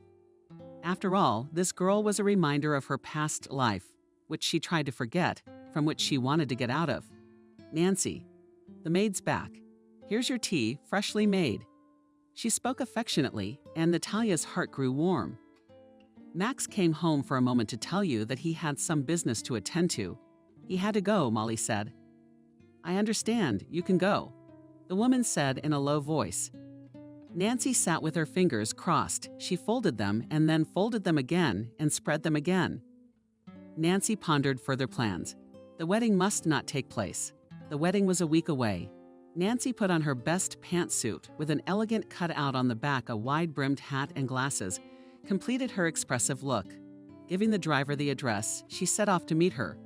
Welcome to our private establishment, the pleasant girl at the entrance to the restaurant for VIP guests said. Nancy smiled at the corner of her lips and went to the table she had reserved. There was someone waiting for her. It was a man of about 47 years of age. He looked very young. The lilac shirt gave him a fresh look. Nancy took off her glasses and hat. Hello, dear. The man spoke and kissed her hand. I am very glad to see you. You are still beautiful and young. He complimented her. Anthony, I am very glad that you agreed to meet, Nancy said. She looked at his smooth, shaven face, at the swarthy skin, and blue eyes shining with fire. I really need your help. The case is not too serious. It's personal, she said. My love, anything for you, he said, raised a glass of wine to his lips. We need to kidnap one person for a while. It's a girl, said Nancy. Wow, the man marveled. How dare she cross my queen? Anthony went on with his beautiful words. He was an old friend of Nancy's. They had once been very close in their distant youth, but Nancy had opted for William, a successful and promising husband for the future. Not to me, but to my son, she replied. To charm him requires no end of money. Nancy lied. She didn't think Anthony should know the whole truth. We just need to get her out of here so she can't find her way back, she asked as she bought a small red drink. Yeah, easy. When do we need to pick her up? Asked Anthony. I'm sorry that woman ever left him. Nancy replied, fixing a lock of hair. I'll give you the address later so you can do it from the rank. She said, And then she added, "Let's make sure that everything is neat and quiet." "Whatever you say," replied Anthony. Nancy put on her glasses and hat and walked out of the establishment. Anthony reached over and picked up Nancy's glass, which had her lipstick imprints on it. He ran his thumb over the trail. He regretted not being able to be her husband. Nancy returned home, full of energy. She was in a good mood. A smile shone on her face. She was glad that she would be able to keep her family out of misfortune. Max said cheerfully when he returned home after his many errands. With Julia's arrival, his life had taken on a new meaning. It was as if new doors had opened. He began to see things he could not see before. "Son, my darling, come to me," Nancy said. "I want you to know that I love you," she said, wanting to make him feel sorry for her. "I love you too, Moms," Max replied. After kissing her on the cheek, "Did your father give you this?" she said, holding out the envelope to him. "What is it that you don't understand, Max?" "I don't know what he wanted to tell you," Nancy answered. "I take off the jewelry and put it on the table." Max went back to his room. Opening the letter, he read a few lines. "Dear son, I am very sorry for the decision I have made, but I cannot go against the will of my beloved woman. I have to inform you that if you do not stop your relationship with Julia, I will have to close your bank account and also disinherit you. And follow your heart." Max was shocked. He hadn't expected such a turn on his forehead. Sweat was beating up on him, for the wedding was a week away. The restaurant had been booked. The guests had been invited. Everything had been prepared and was waiting for payment in the next few days. Max crumpled the letter and, taking his jacket, quickly left the house. Nancy went to the window. Max opened the door of his car, raised his head as gaze met his mother's eyes. Nancy experienced a thrill of excitement. Never before had she been in such a confrontation with her son. Remembering the promised address, she picked up the phone and dialed her sister. "Hello, hi, listen, I wanted to make a dress for myself too. Could you give me the number of that atelier where you've been making mistakes lately? She's got that angelic voice. Why not?" "Sure, I'll send it right over. You'll be thrilled. The girl is very nice, sews professionally," said Wendy. Nancy kindly nodded to her sister. When the address was received, she immediately forwarded it to Anthony. However, instead of the usual "okay," she received a message asking, "Will I see you soon?" Nancy furrowed her brow. "What?" she asked in a full voice. Why the hell was she outraged? At the sounds, Molly walked into the room. "What's wrong?" "Everything's fine," she asked worriedly. "It's just the phone's on the fritz. And I need to make an emergency call," Nancy said wrongly. "What are you talking about?" "I'll pay you back." Nancy sent the next message and immediately received the reply. "I don't need the money." "You know that." "God, how awful." Nancy whispered and wrote to him. "When the deed is done, I'm yours." Her heart was pounding frantically. "Waiting for you tomorrow at the same place." Nancy stared at the messages with her mouth open. She was in a stupor. Then she automatically called Anthony. His phone was already off. "Shit," exclaimed Nancy, face in incomprehension. Meanwhile, Max went to the bank. The bank's app on his phone displayed the amount, but the guy couldn't withdraw it. Asking the female employee for help, he waited for a response. "Sorry, but unfortunately your account is blocked," the girl replied. Max thanked her and went to his car. However, what was his surprise when she was not there? Max dialed his father's number. The receiver said, "I'm in a meeting in another city. Leave a message." Dad really always put the answering machine on when he left on a business trip, not knowing what to do. Max caught a cab and drove to Julia's house. The door was opened by Grandpa Alex. "Max, hello, come in." As always, he was smothered and kind. "Are you excited about something?" asked Grandpa Alex. Immediately recognized the concern on Max's face. Julia appeared in the hallway. "What happened?" she asked, looking at the future groom, on whose face white spots appeared. "There were unforeseen circumstances." Max began to speak. "The thing is that my father blocked my bank account and took my car." He said, "What does that mean?" Julia didn't understand. "It means that we won't be able to pay for the party and the restaurant." We'll have to cancel everything and just sign for now. Max finished. I borrowed some money from a friend. It's enough for the first time, and then I'll get a job, he added. After the letter from his father, he decided not to return home. His grandfather kicked him out. Your parents cut you off pretty good. Then he sat down at the table. Julia suggested that Max also go into the kitchen. Yes, it's hard when you go against your parents' will, he said, and moved the mug of tea that Julia had just poured into a cup. The aroma of fresh, roasted tea was soothing, even embarrassing. Now you can look me in the eye, said Max. What's there to be ashamed of? You're already an independent guy.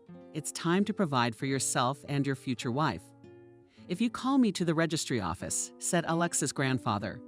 I agree, replied Max, looking at the future bride. I'm more worried about how you will then communicate with your parents. It will be hard on the soul, said Julia. Bread and tea. God help you, replied the grandfather to his granddaughter and her fiancé. After the conversation, Max came to his friend Nikita. For some time they agreed that he would live with him. That's what they did. In the meantime, Nancy was wondering what to do. All her life she had been faithful to her husband. There had never been a single time that thoughts of infidelity had crept into her mind. But now, with her peaceful life and the happiness of her beloved son at stake, she was ready to go to great lengths. There was no time to delay further. At midnight, Nancy could not sleep. Bad thoughts visited her head. Finally, sleep seized her in its embrace. She dreamed that she was standing in a restaurant wearing a beautiful long blue dress. In her hand, she held a glass of red wine. Its Serbian flavor was pleasant. Then a swarthy man with blue eyes appeared. He approached Vanessa almost closely. It was Anthony. He took the glass from her hands and laced it to the bottom, then ran his wet tongue along her slender neck. Nancy felt unprecedented pleasure. She made no attempt to stop Anthony. On the contrary, she craved love. Gradually, she gave herself to him without abandon. When Anthony had completely possessed her, she heard a familiar voice. Nancy, the voice asked her, "What are you doing?" It was her husband. Nancy stopped, and Anthony kept on and on caressing her. The woman tried to pull away, but his hands held her with an iron grip. Then Nancy saw a multitude of curious eyes looking at her. Every minute it became harder and harder to breathe. And finally, Nancy cried out. I woke up in a cold sweat. The clock read 5 p.m. Nancy was taking a bath. A lush bubble covered her still young body. The woman stood up and covered herself with a towel. She then walked over to the closet, reviewing her outfits. Taking the first silver dress she could find, she placed it on the bed. Natural makeup, clear and straight arrows, bright red lipstick. Nancy had her hair styled into a perfect bob. Calling a cab, she left for the meeting place. The pleasant music was a joy to listen to. A polite hostess escorted the woman to the proper private room for VIP guests. Here, any topic could be discussed without eavesdropping. It's good to see you again. And my love, said Anthony, and as he always did. He kissed Vanessa's hand. Let's get out of here quickly. Please, said Nancy. She was a little nervous. You can't rush these things, Anthony said, loosening the tie on his light pink shirt. He always dressed tastefully, which had attracted Nancy in his day. You're making me take a lot of risks, Nancy said, trying to let him know her excitement. Do you too?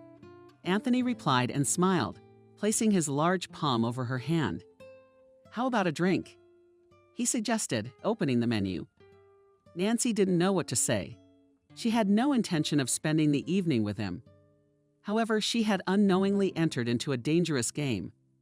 The waiter brought glasses, wine, and a cheese and meat platter. You still make me feel things. Can you imagine, Anthony said, looking at Nancy's high cheekbones and sensual lips. Why didn't you ever marry that girl? Remember, she asked him, trying to change the subject to a more worldly one. I kept hoping that your icy heart would melt, and you would come back to me, he said as he downed his wine and put a slice of cheese in his mouth. See, I'm still living that hope, he said unashamedly, examining the delicate skin of her cleavage. Nancy felt uncomfortable. She wanted to cover herself with a blanket when the torture in the restaurant was over, though. The The couple headed for the exit. Anthony had taken care of the car in advance and where they would go. The man brought Nancy to his luxurious country home. It was made of wood and stone. Lamps burned everywhere, illuminating the green garden and the beautiful grounds in the street in front of the house. "Could you live here?" Anthony said, showing the beauty of his house with his hands. "Shall we go swimming?" he asked, looking at the pool. Nancy began to hope that perhaps Anthony had changed his mind about his proposal. The man unbuttoned his shirt and threw off his pants, then plunged into the water. For a moment, the thought of running crept into Nancy's head, but she remembered they had a deal. The woman took off her dress and slowly entered the water.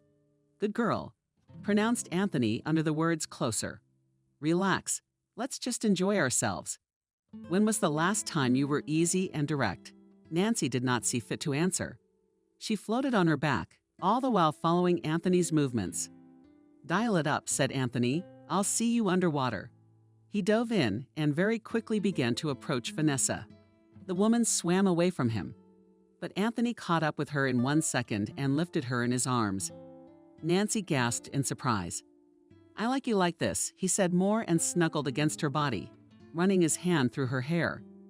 He unraveled it, and the white curls fell to her shoulders. "I remember you like this," Anthony said and beat a passionate kiss to her lips. Nancy realized she could not escape. The next early morning, Nancy returned home. She prayed that no one was home. Once inside, she walked quickly to the bathroom of her room. The locked door and the silence gave her a sense of calm. She turned on the warm shower. Diving into it, the slinky water slid over her body. She tried to get away from the memories that vivid images were popping up in her head. Anthony's house was really nice and tastefully done. As much as he himself, however, her lips still remembered his kiss from the body touch of his hands. She had to admit that she was satisfied. 2 days before Max and Julia's wedding, Alexa's grandfather headed into town on business. When he had done what he needed to do, he didn't go to his house, but went to the address where Max lived. The door was opened to him by the service. She led him into the house. In the living room were present, oddly enough, all the members of the family, including William himself, Nancy, and Max. None of them had expected the old man to come. Alex's grandfather thought that Max had come to negotiate with his parents, but he had already made a decision, putting a wad of money on the table. He pronounced, "Here is the amount that is needed for the wedding. Max pays what is needed and that's it." "Pure and bright love is a gift," said Alexa's grandfather. William was shocked by his action. And Alex continued, "I see, and you probably do too, that our children love each other sincerely. So let's not take the sin of destroying their love," finished the old man, then turned around and headed for the door. "Grandfather Alex, wait," and shouted as Max. "Don't you know? Julia has been kidnapped," he blurted out. Grandpa Alex's face clouded over. He furrowed his brow, however. He immediately realized whose hands it was. He walked over to the table and looked at Nancy. She lowered her eyes, unable to bear the weight of his gaze. But the old man did not avert his own. What dark eyes! "Well, Nancy, do you feel good?" asked Alexa's grandfather. "A mother gives life to a child, and she is also able to take it away," said Grandpa Alex. "I don't know what you are talking about," replied the woman, turning sideways to him. "You hide your eyes." Shame on you, stretched out the grandfather. "Well, God is your judge," said he, turned around and left.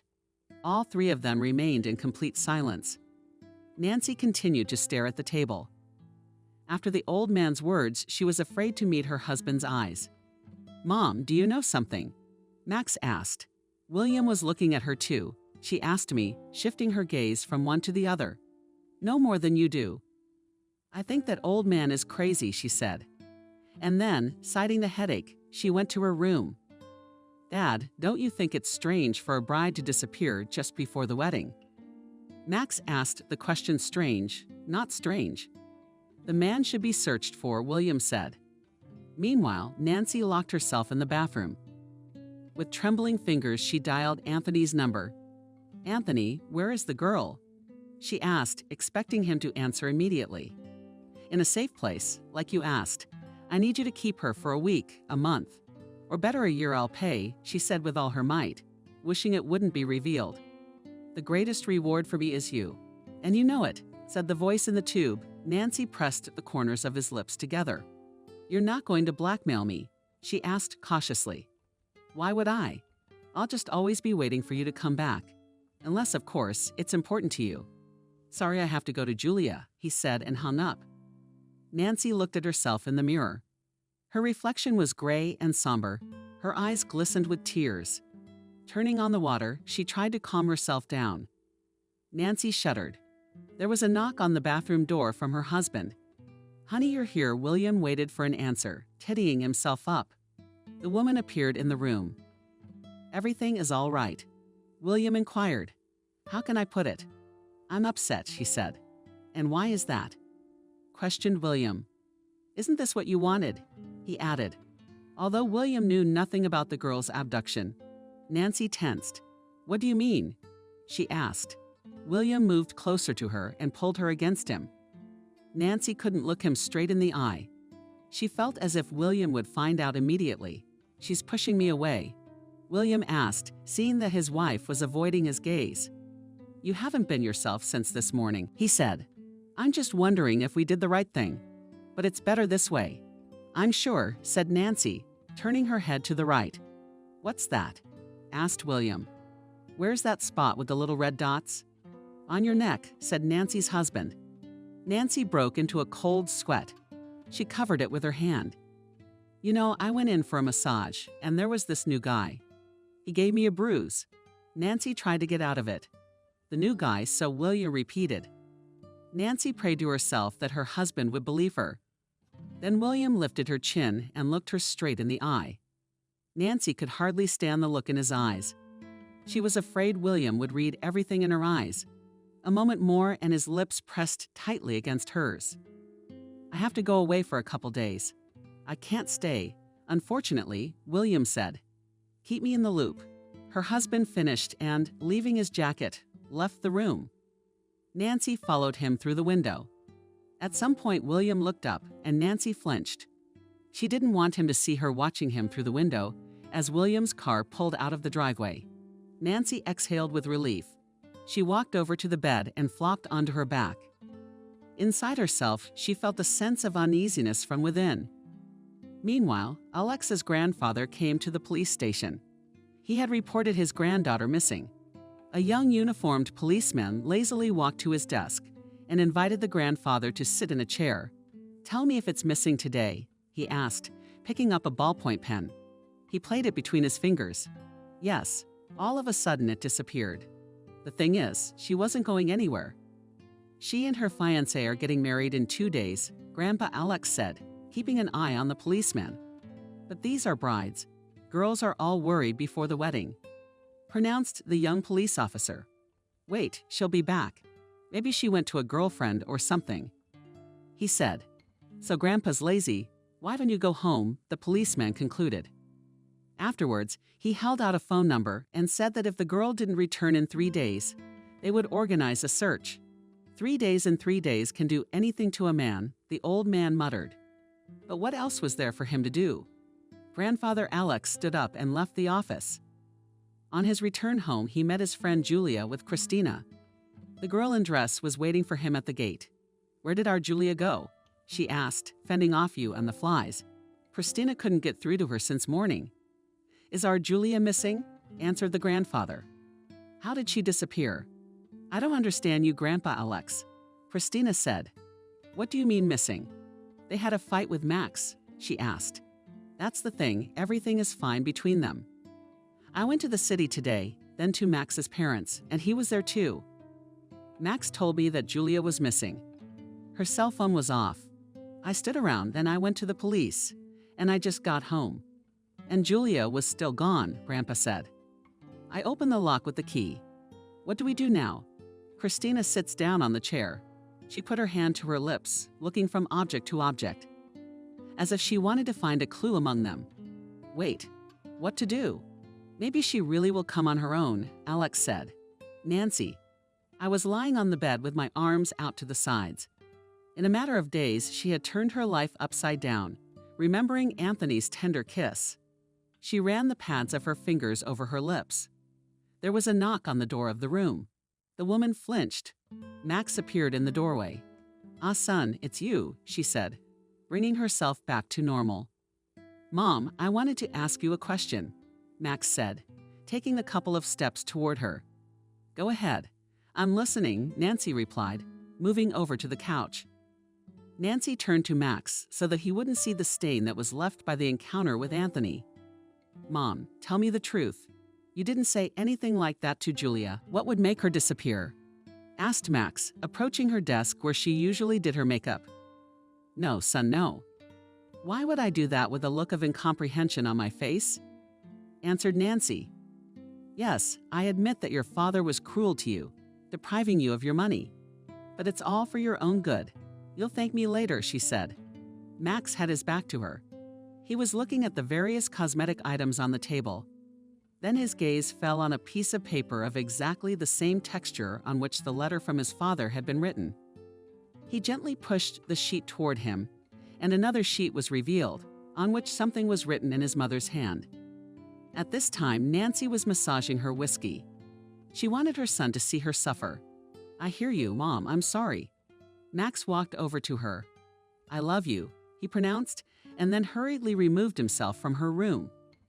Max went into his own and quickly unfolded the written sheet. On it, in Nancy's handwriting, was written everything he had read in the letter from his father. He knew now that his mother had thought it all out, and that she was just telling his father. The door shrieked open. Max crumpled the sheet sharply and turned around. It was a spaniel. With a wistful look, it came toward him and nuzzled against his leg. Max reached down and rubbed his neck. Max then packed up some of his things and left the house, heading to a friend's house where he was staying for the first time. Living at Julia's house was a little wrong for him. Yes, and there wasn't much room, since she takes customers at home without saying anything to her mother. Max got into a cab and drove away from the backyard of the house. Nancy went downstairs, calling for her son. Realizing she was home alone, she called Anthony again. The phone was still unavailable. Maybe it was for the best, though, she said to herself. What if something happened to the girl? A bright thought flashed through her mind. "It's not my concern anymore," she reassured herself. "Would you like to relax a little?" the man asked, pouring himself some hot drinks. Anthony approached the girl and offered her a drink. She refused. "What's your name?" "Julia?" he asked after he had soaked his throat with a cold drink. The girl nodded her head. "I don't understand your behavior," the girl said, looking around. It was obvious that the interior was chosen by professionals. "I would not like to stay with you for a long time," said Julia. "Let's hurry up. I'll take the measurements for your curtains. I'll calculate how much material I need, and then I'll go home." "Okay, take the measurements," Anthony replied casually. Leaving the girl alone, he went upstairs and went about his business. Julia got to work. She hoped that since Anthony had recommended her to Nancy, maybe she had changed her attitude towards her. She had no idea that she was here for something else. "All done," Julia pronounced, when she finally changed everything. No one was helping her with that. "Sketch out a few designs for the curtains." She waited in the living room for Anthony to return. When no one answered her, she called out to the owner of the house once more. Silence alarmed the girl. She felt a little uneasy in such a large house. Anthony's house was like the dwelling of a dragon. Stone replaced wood and wood replaced stone. The sunlight barely filtered through the closed blinds. Looking for the owner of the house, the girl went upstairs. The different pieces of furnishings enticed Julia. It was as if she had entered another world that beckoned her with its uniqueness. The girl's attention was attracted by a statuette made of pure wood. It was a dragon, every scale of Inca. Each lesson was crafted with precision. Most eerie of all were the dragon's orange eyes. Standing just above her height, he looked confident, straight ahead, and without a drop of pity. The girl felt like touching him. She reached out to touch one of his sharp teeth. They looked just like the real thing. "Careful, you can be amazed," rang out behind her back. Julia gasped. "You finally showed up?" Julia answered, turning to the dragon again. "Whose job is this?" she asked. I don't remember, it's some kind of craftsman. Anthony waved it away. Julia looked at him in disbelief. The measurements are ready, Julia said, holding out a notebook of sketches to him. You're not bad at sketching, she said. No one has ever drawn my dwelling so precisely on one sheet of paper with a pencil. Julia thanked him and smiled. I'll order a cab. Will you give me the address? Julia insisted, realizing that their conversation was on the edge of business and personal. As she was about to pick up her phone to dial the number, she realized it had been left in her purse in the lobby. Why a cab? Do you need me to drive you? Pronounced Anthony, but only a little later. I'd like to talk to you a little longer. Let's use the first name. Julia was confused. I would love to talk to you, but I have a wedding in 2 days. So I'd like to get home as soon as possible, Julia said. And it was true. I know. Nancy told me, said Anthony, and I put my hand against the wall so that Julia was sandwiched between the dragon and the man. Are you and Nancy lovers? She asked him, wanting to be discouraged by the question. But the man did not give in and answered calmly. Perhaps it seemed that Anthony liked to stuff himself with such games, not wanting any more part of it. Julia, with a sharp movement, kicked Anthony between the legs, then pushed him away. She rushed down the stairs toward the exit. But when she pushed open the front door, it was locked. She started to turn the knob to unlock it, but it wouldn't budge. Apparently, it was locked with a key that was nowhere to be found. Julia rushed to the nearest nightstand to find the key, but there was nothing there. Anthony appeared on the second floor. Endure the pain. He was already on his way downstairs, but he was in no hurry at all.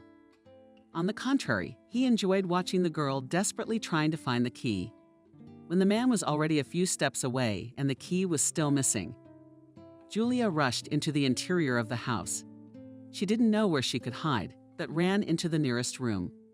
She locked herself from the inside. Her heart was pounding frantically and her temples jostling. She was riddled with worry. A knock on the door made her flinch. Anthony's voice was heard. Julia, I'm sorry, it was a bad joke, he muttered. I demand my belongings and my cell phone with the address of your house. The girl said in a serious tone. Julia, understand, I can't do that. I promised one person that you would be here for a while, answered Anthony. He thought that a girl from the suburbs could be quickly lured to his side. What do you mean here? Get my phone here immediately. Otherwise, I'll have to make a very big mess in your house, said Julia. And she wasn't kidding about the mess.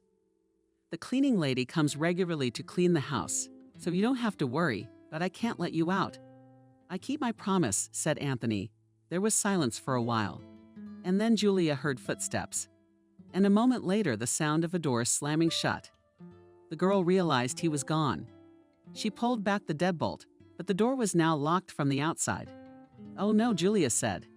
What was this nonsense? She couldn't understand why she was being kept here. And then it hit her. That's what Anthony had said. Nancy had told him to bring her here in order to keep Max and her from signing off. The thought made her head spin after sitting in silence for an hour. Julia wanted to go to the bathroom. Literally, need made her look around the room. It was spacious and bright, even though the windows were also covered with blinds. The room had a large and soft sofa, a couple of armchairs, and a wide table. And then my gaze fell on another door. Behind it was a bathroom with a shower and a toilet. Julia went back into the room and continued her explorations. She went to the window. It was unlocked. The girl opened it freely. At that moment, it seemed to her that all her problems were solved. However, when she opened the window, she was greatly surprised to find that it was at least 5 meters to the ground. What kind of paradox is this? She thought. But then she remembered that she had run down a small staircase and had come to a door that led to this room. Looking around the cabinets that were here, she found nothing of interest to her. This room resembled a meeting room or a study for privacy. There was nothing superfluous here. Tired of wandering aimlessly, Julia plumped down on the sofa. The hot day tired the girl, and soon she fell asleep. Meanwhile, Nancy was hurrying to meet Anthony. She wanted to pay him a decent amount of money so that he would stop torturing her and not make any more appointments. Anthony himself had called her, and the woman had rushed to take advantage of it. The driver was taking her to her car. Nancy was nervous. She was in a hurry. She wanted to get away quickly. Suddenly, the car stopped. "What's wrong? Why aren't we going?" She asked the driver, but he didn't hear her because he had already gone outside. A moment later, the passenger door opened, and the driver told her they had arrived. Then he gave her his hand. Nancy placed her own on his palm, and when she looked up, she saw her husband in front of her. William said confusedly, "You were supposed to." She didn't finish. "Isn't it good to have you home already?" she said, feigning joy at the reunion. Out of the corner of her eye, she saw Anthony in the distance. He was walking towards the restaurant. "Weren't expecting him?" William asked, putting his hand on his wife's back. He had to cancel his business trip due to some circumstances. Was the surprise a success? "I agree," said Nancy, going over in her head the possible reason for her being here. "Let me walk you out," offered her husband, giving Vanessa an elbow. She laughed. "There's nowhere else to go. My tailor has just written that his plans have changed and he won't be able to meet me today." Nancy lied, blooming the foam in front of William's face. "What's with the non-seriousness?" William made a joke. "Well, then maybe the two of us can have lunch while we're here," he suggested. With a bright smile, Nancy agreed. Husband and wife entered the restaurant. Costas escorted them to a free table. Yes, and here it was not bad, William noticed, seated on a comfortable leather sofa. Nancy cast brief glances around looking for Anthony. He was sitting to her right and slightly behind William. "Yeah, I like this place too," she muttered, a sweet smile. Her cell phone rang. Seeing Anthony's name on the phone screen, she turned pale. Rejecting the call, she hid it in her purse. "Who is it?" her husband inquired. "It's my sister calling. She wants me to help her pick out an outfit for the wedding." Nancy lied. She was ashamed of having to lie. "Why didn't you answer it?" Sat down her husband. At this time, Nancy glanced at Anthony, who was dialing her number again. She held a concerned look on him for a couple of seconds. "What's wrong with you?" asked her husband, turning around. But by this time, Anthony had already left his table. Nancy sighed with a sigh of relief. It seemed that the tailor had come. "But I was wrong," Nancy replied as she began her meal. The waiter had just brought the appetizing dishes. After dinner, William and Nancy stopped at a place for a while, and then they returned home. "We haven't been paying much attention to each other lately," William said, stroking Nancy's hand. William was right. The various affairs were a great distraction from family life. It seemed that the person you had been with for years would always be with you, and you could spend time with them at any time. And in reality, that day keeps getting put off and put off for later. "Now I'll give you a relaxing massage," said William, and opened the drawer to pull out his wife's favorite passenger. "Oh, where did you get that?" asked William. "When I saw a beautiful piece of jewelry in there. I didn't tell you. I bought it for myself for my son's wedding." Nancy lied again. It was a necklace Anthony had given her when she'd rushed to meet him. She took it out of her purse and put it in a drawer. "I don't remember you ever liking that color combination," her husband said. He didn't show it, but inside he had doubts about Natalia's loyalty. Lately she had been distracted, according to the driver, often traveling to the same place for appointments. William lowered himself onto the bed and began gently modeling his lover's back with her smooth silk. The clear skin was driving him crazy. When her back, the couple claimed, he gently touched it with his lips. William opened his eyes. Dusk was thickening in the room. The sun had almost set over the horizon. He turned his head and saw that his wife was sound asleep. William silently got out of bed, going to his room. The burned screen of Nancy's phone made him stop. His eyes read the text on their own. "My queen likes to take risks." William wondered who it could be from. He felt rage filling him. He couldn't resist and read the entire message from a user named Anthony. The first minute, he wanted to immediately confront his wife. However, seeing the familiar name Julia in the correspondence, he decided to wait. Taking Nancy's cell phone with him, he went to meet his son. William drove up to his friend Max's house. His son met him. Together, they walked into the house. William asked if they could talk privately. And then he told his son everything. "Max, don't be silly. You can't get hot. You'll make things worse," the father said. Max walked back and forth with his hands on his head. "Now the most important thing is that the girl was all right," said the father. Yeah, you're right." "How do we get her out of there?" Max wondered. Only simple axe options came to mind. Night had fallen outside. The fresh, cool breeze was very pleasant. A black Jeep behind tinted windows pulled up in front of Anthony's house. The man was getting ready for the meeting. He put on his best suit, offspring all the best fragrance. He was glad that Nancy had come to see him again. Anthony opened the door and was stunned. He was sure it was his favorite woman, so he didn't look at the camera. Standing in front of him was William. His eyes penetrated Anthony through and through. The one threw into a sweat trying to pretend that all was well. He portrayed on his face a look of surprise, which was replaced by a smile and joy at the meeting. How many years, how many winters? Just like that, William stopped him half-heartedly. He launched a solid fist in a single blow, knocking him to the ground. Anthony went tumbling backwards. William entered the house, looking around. Max came in after him. "Where is she?" he asked Anthony with an angry look. "Who exactly?" Anthony turned on the fool and then laughed. Max walked up to him and, taking him by the collar, shook him properly. "If you've done anything to her, I'll give you a hard time," growled at Max. William hastened to relieve him. Anthony spat on the floor. "That's how karma catches up with a man. Now your wife and your fiancé are mine." He laughed, in spite of them.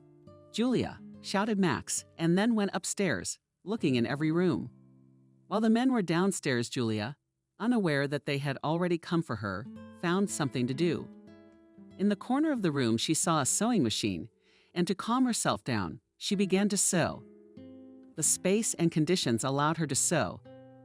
There was also a small refrigerator in the room, something like a minibar, and she got a couple of fruits and cookies and continued sewing. Time flew by very quickly. She didn't notice that it was already dark outside. A strange noise that hadn't been there before made the girl take her foot off the pedal and listen when she realized Max was calling her. She started to knock and called his name back. "Better hold still," said William, pointing a gun at Anthony. "Whoa, someone wants to play," Anthony said, slowly getting to his feet. "I'm not going to have anything to do with you," William replied. "We're here to pick up my son's fiancé." "I don't care about anything else," William said, so as not to cause more conflict. "Just like you took my bride from me once," shouted Anthony. And the next second, he had a gun in his hand too. "You know she made her own choice. And yes, I love my wife, even though—" William was silent, even though he had to finish the sentence. "She chose me this time," Anthony said, provoking William to more conflict. But in the meantime, Max had found the room where Julia was. But the door was locked. Max tried to break it down, but it wouldn't budge. Grabbing the nightstand in his hand, he rushed up the small staircase and with all his strength crashed into the door. Unable to withstand such an onslaught, it burst open into a lock. Max exclaimed joyfully, "Julia, I knew you would find me." "I felt it," she said, clutching Max to her chest. "Sweetheart, are you all right?" Max asked. "Don't worry, I'm fine. No one did anything to me," she replied. His embrace. Max and Julia were coming downstairs. The first to go was Max. On the corner, he noticed that his father had a firearm in his hands, just like Anthony. Max was afraid for his father. Julia stuck out her chassis, managing to cover her mouth. "Stay here," Max whispered. Julia lifted her lips, clutching at Max's sleeve. She didn't want to let him go since Anthony was standing with his back to Max. This allowed the guy to get very close. "You have to make amends," Anthony said, referring to the fact that Nancy didn't choose him. William answered well and lowered the gun. "Shoot. I deserve it," he said. Anthony felt the taste of victory and the approaching pleasure of retribution. He took the gun off the safety on his forehead. He stepped out, then another second, and there was a bang, and then a shot. Anthony fell off his feet. Max managed to disable him by hitting the huge statue. When he shifted his gaze to his father, he saw a red stain on his shoulder, which he covered with his hand. Max quickly called an ambulance. The marriage ceremony began at 1 o'clock sharp. Julia was irresistible. The wedding dress, which had been sewn to her own pattern, was eye-catching and made her want to get one. Max looked at the bride with admiration. He could not believe that, despite the difficulties, their wedding had taken place. "Son, you're not mad at me." But his father asked him a letter. When all the guests gathered at the restaurant after the registry office, "No, Dad, you had every right to do that," replied Max, who did not care how much money he had in his account. "When there is a man around for whom you want to do real deeds, I knew you could do it," said his father, patting him on the shoulder. Max turned and saw Alexa's grandfather. The old man winked at him. It's good to take risks when you have a safety net in the form of good people, Max thought. Nancy, who had taken this desperate step, certainly felt guilt and shame. But Julia's sincere attitude and her husband's inner strength helped her to remain human. After all that happened, Nancy and William became estranged from each other. It is understandable that forgiveness takes time. Anthony, after coming to his senses, cut Nancy out of his life for good. The newlyweds were able to open a sewing studio.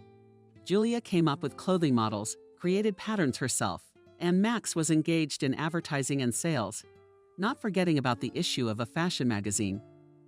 Alex's grandfather continued to live in his old house. Now that Julia and Max had moved into their own house, he was finally able to get a cat, which he had not allowed himself before because of his granddaughter's allergies. The life of the townspeople went on as usual, and only the spaniel Herman was languidly walking around the house looking for a companion to play with.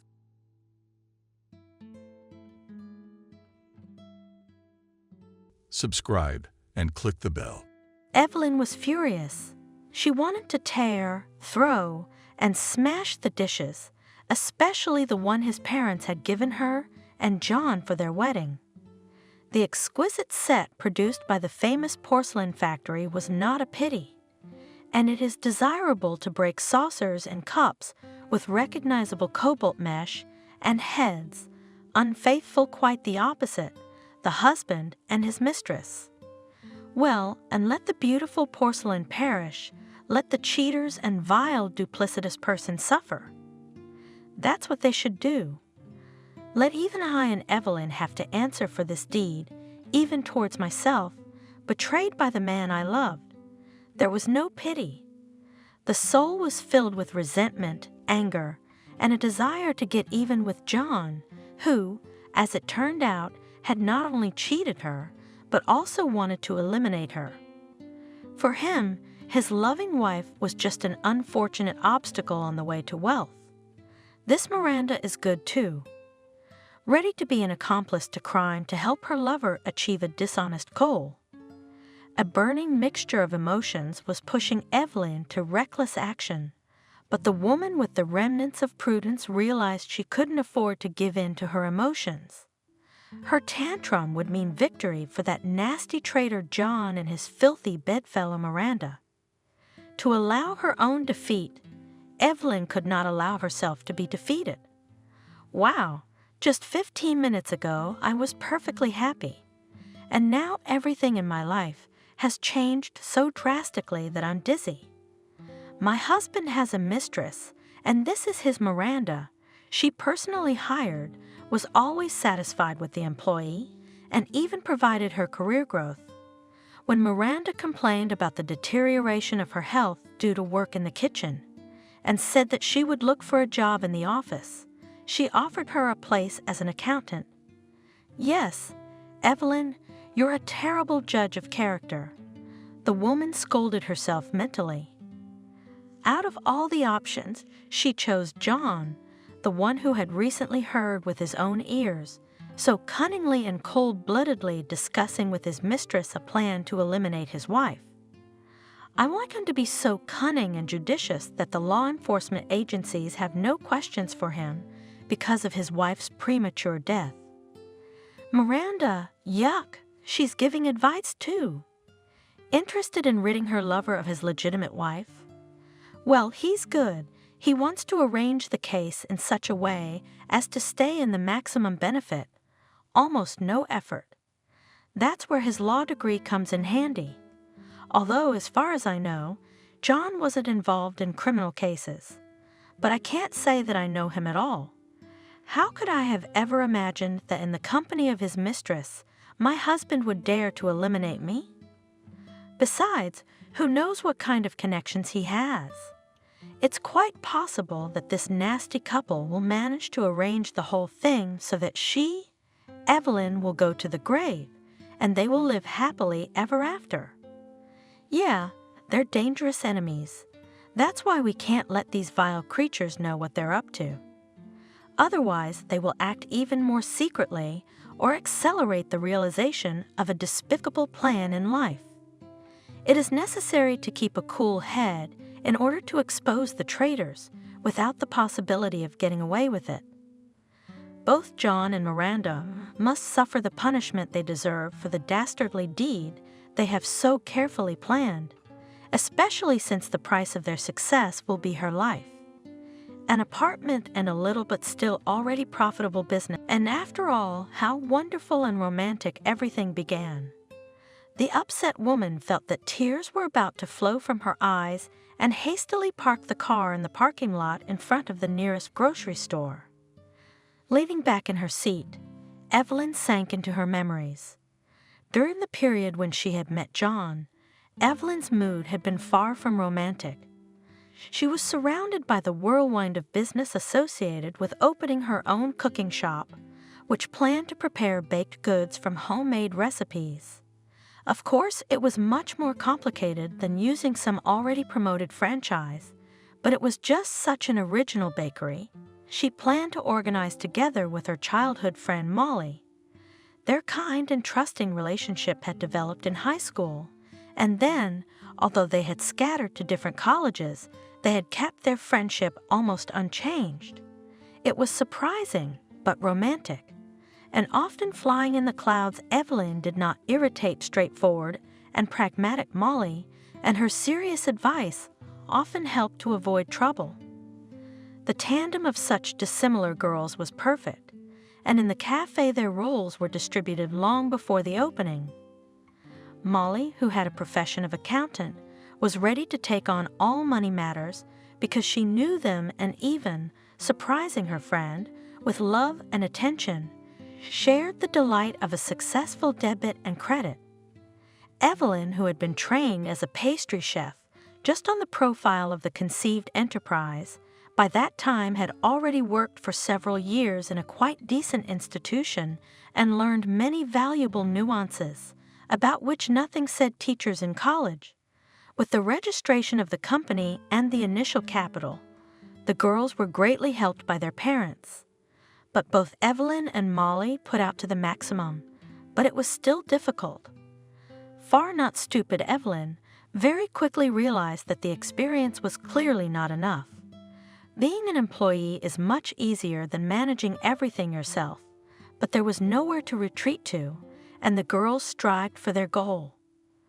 On that momentous day, which turned absolutely everything upside down, Molly got sick, and Evelyn had to do the most unproductive thing in the world alone. Waiting, of course, the two of them would have been much more fun, but as it was solo, she tried to fill the time with something useful, cleaning, thinking about the menu again, as if she hadn't devoted nearly a few years to it. However, excitement kept her from concentrating, and the variety of sites on the World Wide Web helped not to agonize over the wait at all. The supplier promised to deliver the ordered furniture in the morning, literally from the moment she got up, but it turned out to be empty words. Evelyn during the day several times called, asked to wait for the car just a little bit. So Evelyn did not go far from the future establishment. She believed that in 15 minutes and then in half an hour, the furniture should finally be brought, but after another reminder, she was informed about the suddenly appeared problem. And as a result, even by lunchtime, nothing had been delivered yet. We managed to wait for the furniture only closer to the evening. The assemblers, however, were clearly skillful and soon departed, leaving behind a nice-looking version of the room. Evelyn was incredibly happy that her long-held idea was about to become a reality. But as soon as she closed the door behind the assemblers, she realized how tired she was. She knew from experience that there were two very opposite ways to regain strength. The easiest, of course, was to eat sweets. However, this option threatened her already not ideal figure, constantly fighting with the extra pounds on her body. Evelyn tried as little as possible to give in to the desire to eat, too disposed to fullness and favorite profession and heredity. So the girl chose an alternative and even healthy way, a walk in the city park, which from time immemorial was called the country park. Although in modern historical reality, it was practically in the center of the regional capital. It was quite close to it from the future cafe. Accordingly, Evelyn, on the advice of her parents, chose this place. The location is good, and the park reminds of carefree childhood, in which visiting the park was a real holiday, even if you went there almost every week during the summer season. Evelyn always looked forward to it with joyful anticipation. On the evening of meeting John, however, the walk seemed to come with a catch. Evelyn had too lightly ignored the clouds in the sky, hoping to complete her promenade before the rain began to fall. The downpour came suddenly, and the trusty umbrella let down, took and broke, refusing to manage its life-saving dome. Evelyn tried to hide under a tree, stretching its crown over the paved path to call a cab, and almost howled in frustration. While the furniture was being assembled, the girl was so worried about the process that she forgot to put her smartphone on the charger. And here is the sad result. Such a necessary gadget now nasty beeped and turned off, discharged to 0. Of course, exactly by the law of meanness, at the most inopportune moment, Evelyn had to hurry to the stop, feeling how not at all in spring cold threads of rain, causing shivering. And then the water stopped raining down on her from above. It turned out that some stranger had sheltered her under his umbrella, nestled next to her, and pacing to the girl's rhythm, the man offered, "Girl, you're probably already soaked, of course, but let me protect you nonetheless." Evelyn was a little confused, but did not reject the help. After all, there were other hurrying park visitors around, and it was not scary at all. Besides, the stranger behaved quite adequately and did not offer anything reprehensible or indecent. Together they reached the public transportation stop. A lot of potential competitors crowded under the awning. Shuttles were passing by, and the streetcar that came by was so packed with passengers that only a few of the most active lucky ones managed to squeeze into the carriages. The stranger introduced himself and explained, "My name is John. You know, I was taught that once you help, you should never give up." Evelyn didn't want to go to her parents' house for the night, so they gave her daughter a ride to the driveway. There, to the girl's surprise, John was waiting for her. He had flowers in his hands, and it so happened that he as if immediately met potential relatives. The man held himself without embarrassment, but apologized to Evelyn's mom and dad. "Jen and James, I apologize. I didn't think that today I was going to meet you, and I didn't prepare you and your husband appropriate presents. I promise to correct the mistake at our next meetings." Her parents were rather wary of the active, though very courteous John, but they could not influence Evelyn. She was completely enchanted by the man. He quickly became the most necessary person to her. The girl was a little disturbed that the relationship between her lover and Molly was turning out abominably. The girlfriend contemptuously wrinkled her nose when John gave her some compliments and did not hesitate to snap if he dared to make critical remarks. "Look, Evelyn, I understand the lovey-dovey, head-over-heels thing, but don't you notice how strange John's eyes are? It's like he's scanning the person he's talking to for easy and vulnerable weaknesses so that he can strike a devastating blow if he has to. His pupils dilate and constrict to the size of pinheads. Look, I wish you'd be more careful with him. Don't be in such a hurry to let him into your life. Evelyn tried her best to protect her lover. Molly, you're not quite right. I mean, John does have a special, scrutinizing look, but that's just the cost of his former profession. He used to be a police officer, and then he decided to become a lawyer. Don't take offense that he criticizes you. He's just used to telling the truth. That red polka dot dress really turns you into some kind of villager. Remember what we used to say when we were kids? You look like an auntie mother in that dress.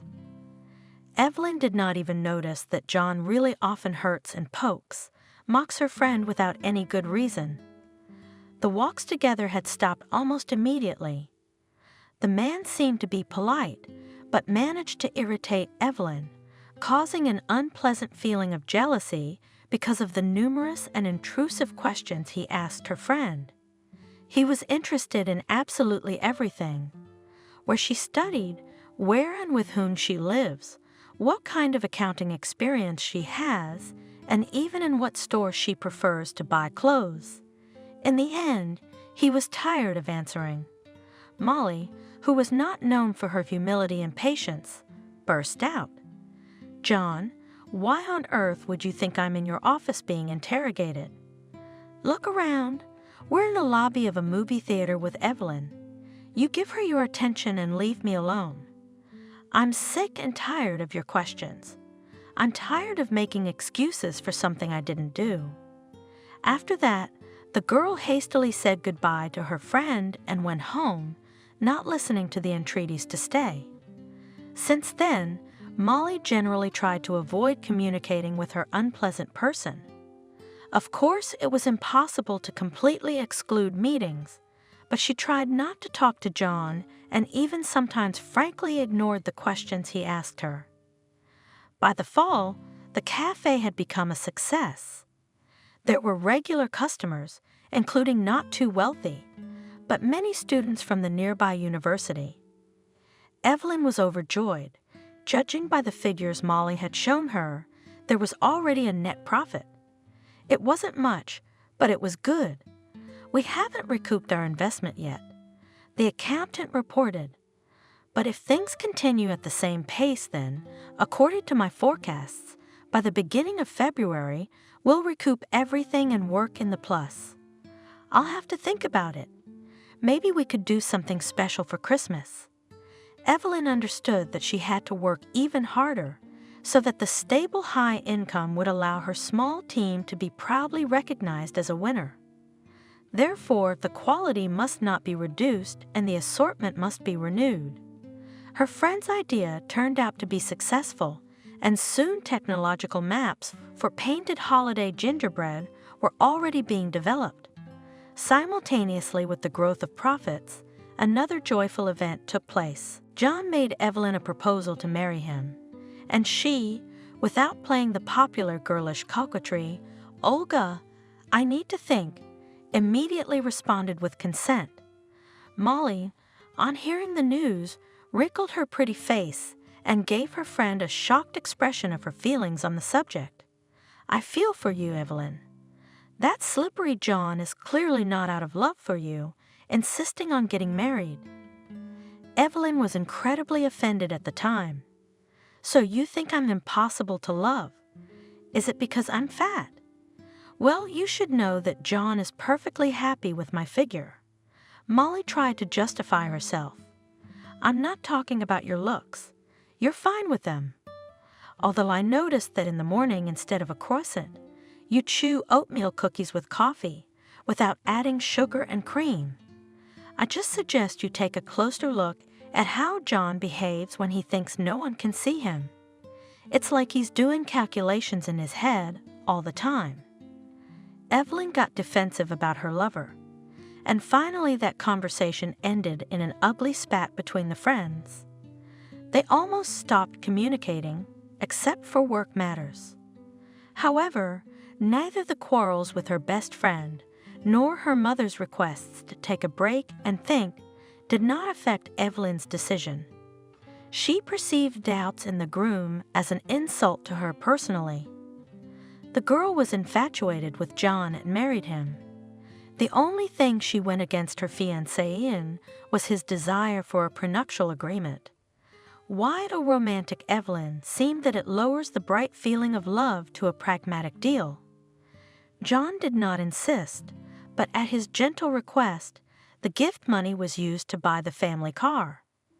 Evelyn was not at all embarrassed by the fact that she did not have a driver's license at that time, and in fact, the car became the sole property of her husband. He sometimes drove her to work, but often their schedules didn't coincide. To get to work and back to her apartment, where she now lived with John, she had long been accustomed to public transportation, and her driving school tuition was constantly postponed because she was so busy. Business required constant attention. Competitors were not slumbering, opening nearby establishments of similar orientation. Had to constantly go half a step ahead, not only responding to demand. Gradually, after careful thought and calculation, we came up with new products.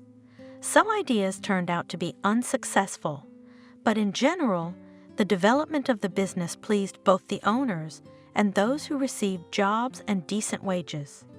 In the process, there were several not too pleasant cases when visitors tried to seek compensation for allegedly substandard products. But John intervened in the proceedings, and everything was settled in a pre-trial manner. For this intercession, Evelyn fell even more in love with the man. He seemed to her a real ideal. However, dissatisfied customers were the exception. Mostly visitors liked the institution, but business partners not satisfied with the results achieved. In the assortment appeared sweets, made for people who adhere to good nutrition. Evelyn, though she was not immediately aware of it, was embarrassed by her sweet, vanilla raisin bun-like figure. She was annoyed by her own rounded knees, her chubby arms, the fat accumulations hiding her waist. Disregarding the advice of her mother, the young woman began to adhere to a strict diet. The regime of calorie deficit not immediately, but still went in favor of the figure, but from the former cheerful character is almost nothing left. Only trust in her husband was unchanged. Over time, Evelyn and Molly decided to expand their own network and open another cafe. Let it again lead to anxiety and turmoil, but there should be development. That's what the friends thought. Of course, Evelyn informed John about the idea, with whom she always shared all the news. "Honey, we have the money to invest in the expansion, although we will probably have to take out a loan to speed up the process." But Molly is optimistic. John, in response, has given his wife the benefit of the doubt. "You know, it seems to me that the cafe should have shown much better results. I don't want to upset you, but if you want my opinion, I'll give it to you." "Of course, John, I'm listening attentively." Evelyn encouraged her lover and heard something she didn't expect. In general, to be honest, without any offense, it is necessary to double-check how it is your kind. Molly keeps accounting. "I think she's taking some of the money out from under your nose, taking advantage of your boundless trust. Opening a new outlet, that's a lot of money to sneak around. She'll collude with the decorating crew. She'll make even more money off your naivete." Evelyn was outraged. "Oh, come on, John. Molly's like a sister to me. We've been friends since high school, and I have confidence in her." The man continued to insist. "I'm telling you, she's stealing profits, happy that you're naive and gullible. She's jealous of you, that's why she's doing it. And I'm afraid that's just the flowers, and she's saving the berries. Well, if Molly decides to punish you financially for your happiness. She once tried to charm me despite you. I regret that I didn't immediately turn on my tape recorder and record her calling you fat and suggesting that I start an affair with her. Evelyn didn't immediately believe her husband. After all, it's not easy to undo a friendship that has lasted more than 17 years. However, John, with the persistence of a man absolutely sure of his own rightness, continued to convince his wife that in the form of Molly, she had a snake in her heart. The second cafe was open, but the renovation of the premises was completely under John's control. Molly often complained to Evelyn that the estimate seemed excessive, but her friend reassured her. John knows what he's doing. Stubborn Molly pointed both her friend and her husband to the lines in the printed table, openly said that some positions are not very real at all, but earned only a contemptuous statement. John: "Well, of course, you only see the numbers. You probably compared the cost of services of some gastarbeiters and the prices of goods taken from old ads. You think you are someone else. What an expert in heels." Molly wanted to get into a verbal fight with her friend's husband, but Evelyn, trying to smooth the conflict, got into the argument. "You know, remember Pushkin's fairy tale? You can't just chase after cheapness. You yourself realize how important for the perfect result are quality materials and a reliable team. These figures also include the conviction that everything will be done quickly, professionally, without unnecessary nervousness for us." John and Molly exchanged hateful glances. The girl called Evelyn her husband a night cuckoo, but did not stop criticizing his actions, causing her friend's displeasure. The man also did not lag behind and regularly told his wife that she trusted her smarmy accountant in vain. Everything was complicated by the fact that Evelyn, although she admitted it to herself, hardly envied the slender and incredibly graceful, which without consequences for the figure, dainty buns, and in general had a very attractive appearance. The boat of friendship, rocking more and more strongly, which quite predictably led to disaster. About a year ago, a terribly unpleasant conversation had taken place between the friends. They then sat up in a closed cafe, from which Eve left, who had already done her job cleaning lady, and discussed the details of opening a new, already the third branch. John found a place for the establishment and even made a deposit from the family stash. After Molly said that the man offered a knowingly failed option, located in an unsuccessful neighborhood and obviously not for the simplicity of heart, overpaid, Evelyn took offense for her beloved and told her friend everything that accumulated on her soul. She even mentioned Molly's signs of attention to her husband. For a few seconds after the verbal outpourings of her friend, Molly was silent and then grinned. "Evelyn, I'm sorry, but everything you just said is complete nonsense. I swear I have no interest whatsoever in your precious John. More to the point, I despise him, and even kind of hate him for the way he's managed to shake our friendship to the state it's in now. Your John, pardon my bluntness, he's an opportunist as cunning and thoughtful as a nesting cuckoo. He systematically destroys all competitors for resources, remaining the only and favorite. You yourself think with your head. He lives on your territory, drives a car, which is registered to him, but bought with your money. You almost completely updated his closet. Remember at your leisure and count how much he contributes to the budget of your family. In fact, it's time you opened your eyes. Can't you see that this John of yours is just pitting us against each other? How can you be so naive? If we're having this conversation, John was trying to flirt with me, not me with him. But it didn't work out, so I told him to fuck off. When that stunt didn't work, he decided to eliminate me from the people you trust.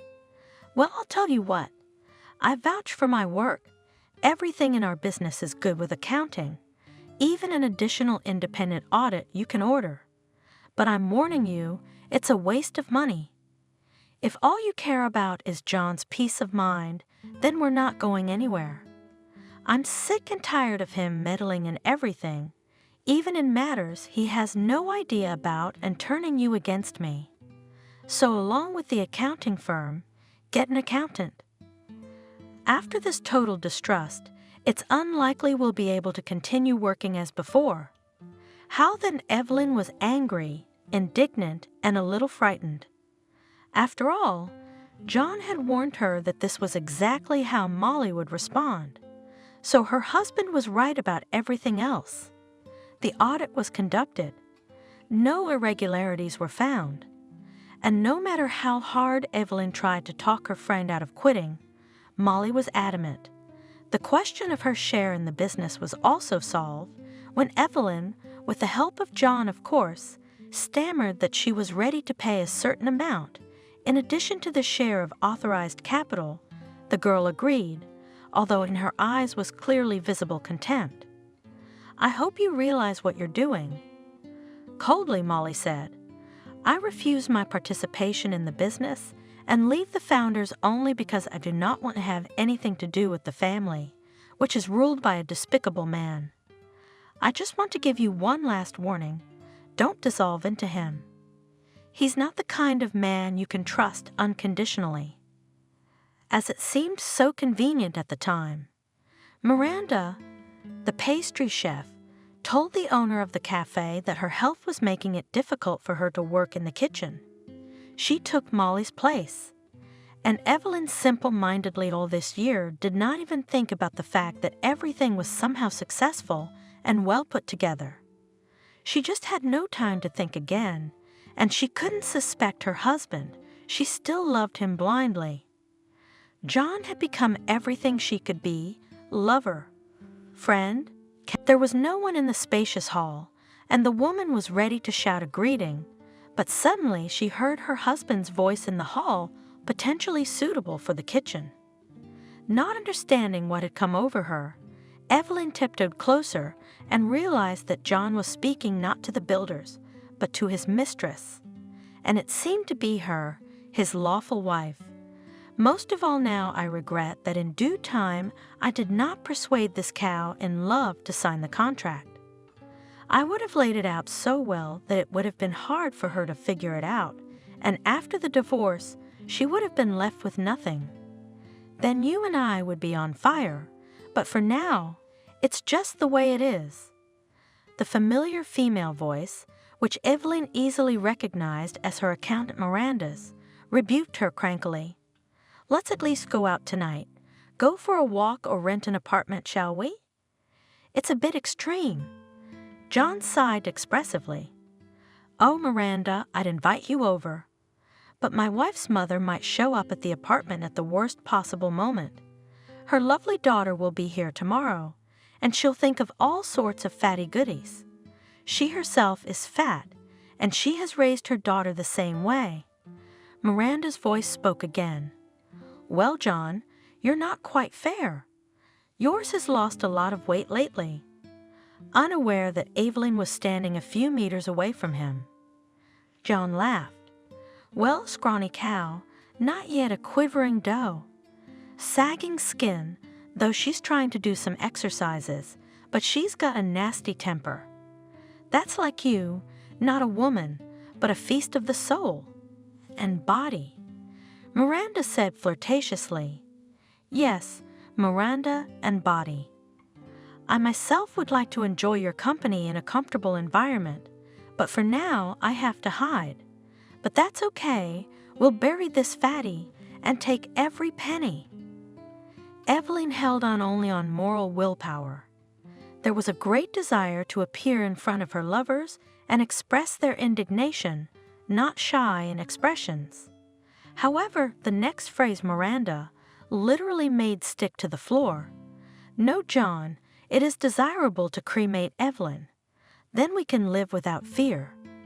After all, in that case, no one will be able to find out the real reason for your widowhood." There was both admiration and something like fear in John's voice as he answered his mistress. "You're a dangerous little thing, Miranda. Do you watch too many detectives? You're right. Cremation is the perfect way to hide the ends, but not in water, but in fire. I'll probably have to talk to her parents about burial arrangements, but I think I can convince them that the option I'm proposing makes sense. It is unpleasant that they too will be heirs of the first turn, but it is also solvable. Again, from the loss of my beloved only daughter, there's not much that can happen. I believe you will think of everything in the best way." Miranda squealed enthusiastically. There was the sound of kissing, and instinctively recoiling from the revulsion that seized her, Evelyn caught a water bottle lying on the floor, which must have been left by the builders. "Oh, John," Miranda exclaimed, "I think I heard some noise in the next room." "Oh, come on, it's nothing. The builders are long gone. Maybe a mouse from the slackness of unscrupulous exterminators survived." John began to calm his mistress. "I think you just imagined it, but don't be nervous and don't get distracted. We'd have more pleasant things to do than chase mice, my kitty." Evelyn even covered her mouth with her hand to keep from screaming with resentment and disgust at the luscious tone of John's voice. Miranda continued to insist. "John, please go and see what's out there. I can't relax thinking that someone is around or even peeking at us." Not waiting for Miranda to persuade John to check the room, Evelyn hurried away quietly so as not to let on that she was here and had overheard such an unpleasant conversation. Wiping away her tears, Evelyn picked up her phone and looked online to verify her husband's words. It was just as he had said. Since they hadn't decided to have a child yet, if something happened, her parents and the cunning, sneaky John would be the first-line heirs. The woman was horrified. So her mom and dad are also at risk. There was no doubt left. One must strike a preemptive strike against the traitors. Can't risk her parents, can't worry them either. Going home and pretending to John that she missed him, that she was happy to see him, and that everything between them was still the same, Evelyn was in no condition. Ironically, the only person to whom the woman treacherously betrayed by her supposedly loving husband and seemingly reliable employee could turn for help was Molly. Except, as a once resentful friend, would treat the request to at least listen and offer sound advice. Almost without breathing, Evelyn listened to the long beeps, and then finally, a vigorous greeting came from the speakers. "Hello, Molly. Please forgive me for everything. You were completely right. I'm in such a situation that I'm scared, terribly scared. Please meet me. I can't tell you everything over the phone." Molly had forgiven her friend, or she was gloating. Evelyn didn't care. What mattered was that she heard the words that were so important to her. "All right, come on over. You probably haven't forgotten the address. My parents are on vacation, by the way, or they probably wouldn't let you in." Unlike her friend, Molly did not want to live separately from her mom and dad. She thought with her rational mind that there was no point in getting involved in mortgage bondage, and it is better to save the necessary amount, little by little, so as not to overpay. Soon Evelyn was already sitting in the cozy kitchen and under the ticking of the antique clock, which since the childhood of her girlfriends were already in this very place, and having told about her problem, summed up. "That's the story. You can rightfully say that you warned me about not trusting John completely. I was wrong, and now I'm surprised I didn't notice what kind of person he really is. I guess the whole staff knows about his affair with Miranda, except for me." Molly shook her head as she listened to her friend without interrupting. "Even I didn't expect this from your husband, even though I've seen that he's a real scoundrel without principles or morals. I didn't think he'd be willing to do such a thing for profit. But I can't imagine how you're going to do it. Most likely the time is very little, because they have already decided everything, judging by what you say. I'm sorry, I'm not gonna say the nicest things.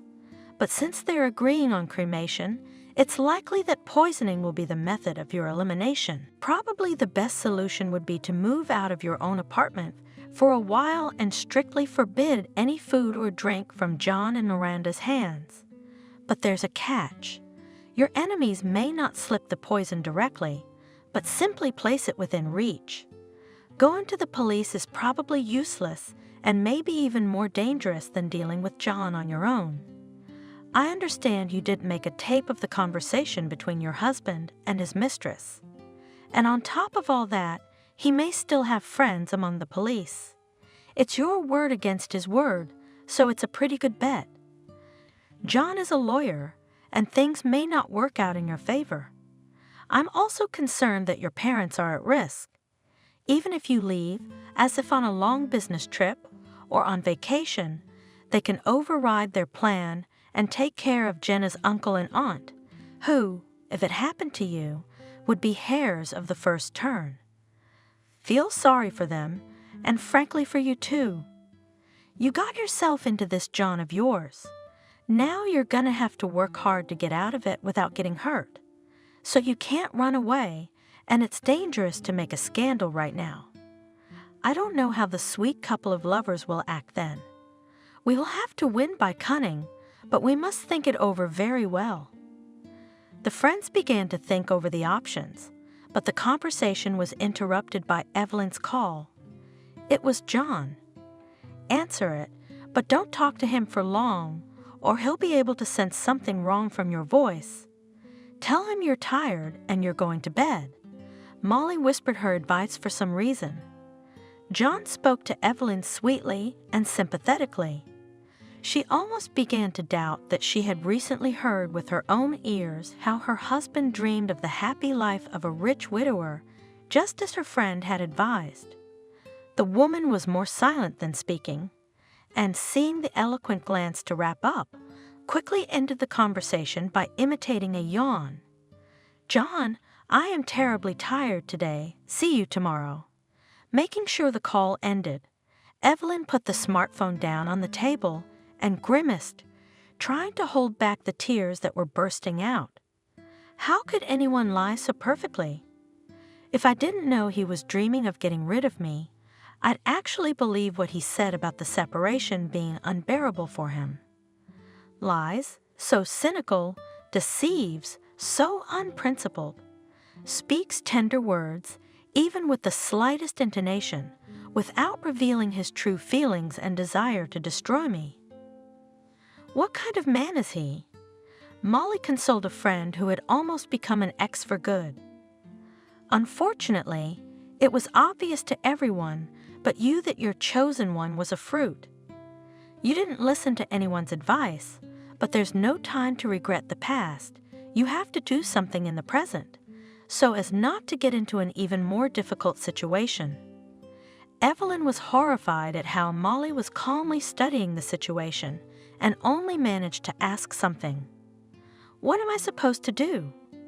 Molly continued to reason, saying everything with a stride so as not to unnerve her friend. First of all, you should not panic. It won't help and may even harm you. I'm afraid that with the active assistance of Miranda, John has insured himself and withdrawn to secret accounts, probably opened on someone else's data, an impressive amount of money.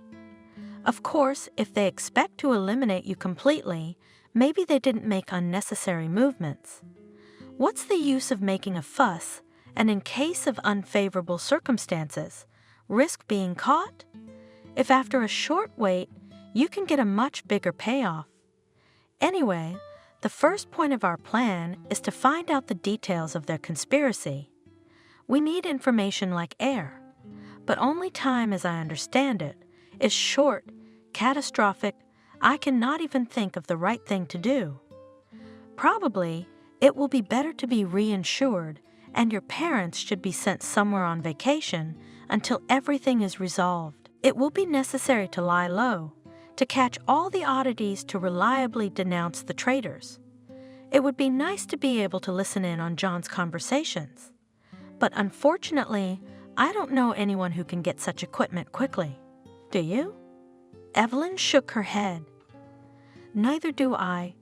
Besides, to be honest, I'm not at all sure I can play the part of a loving wife knowing John's meanness.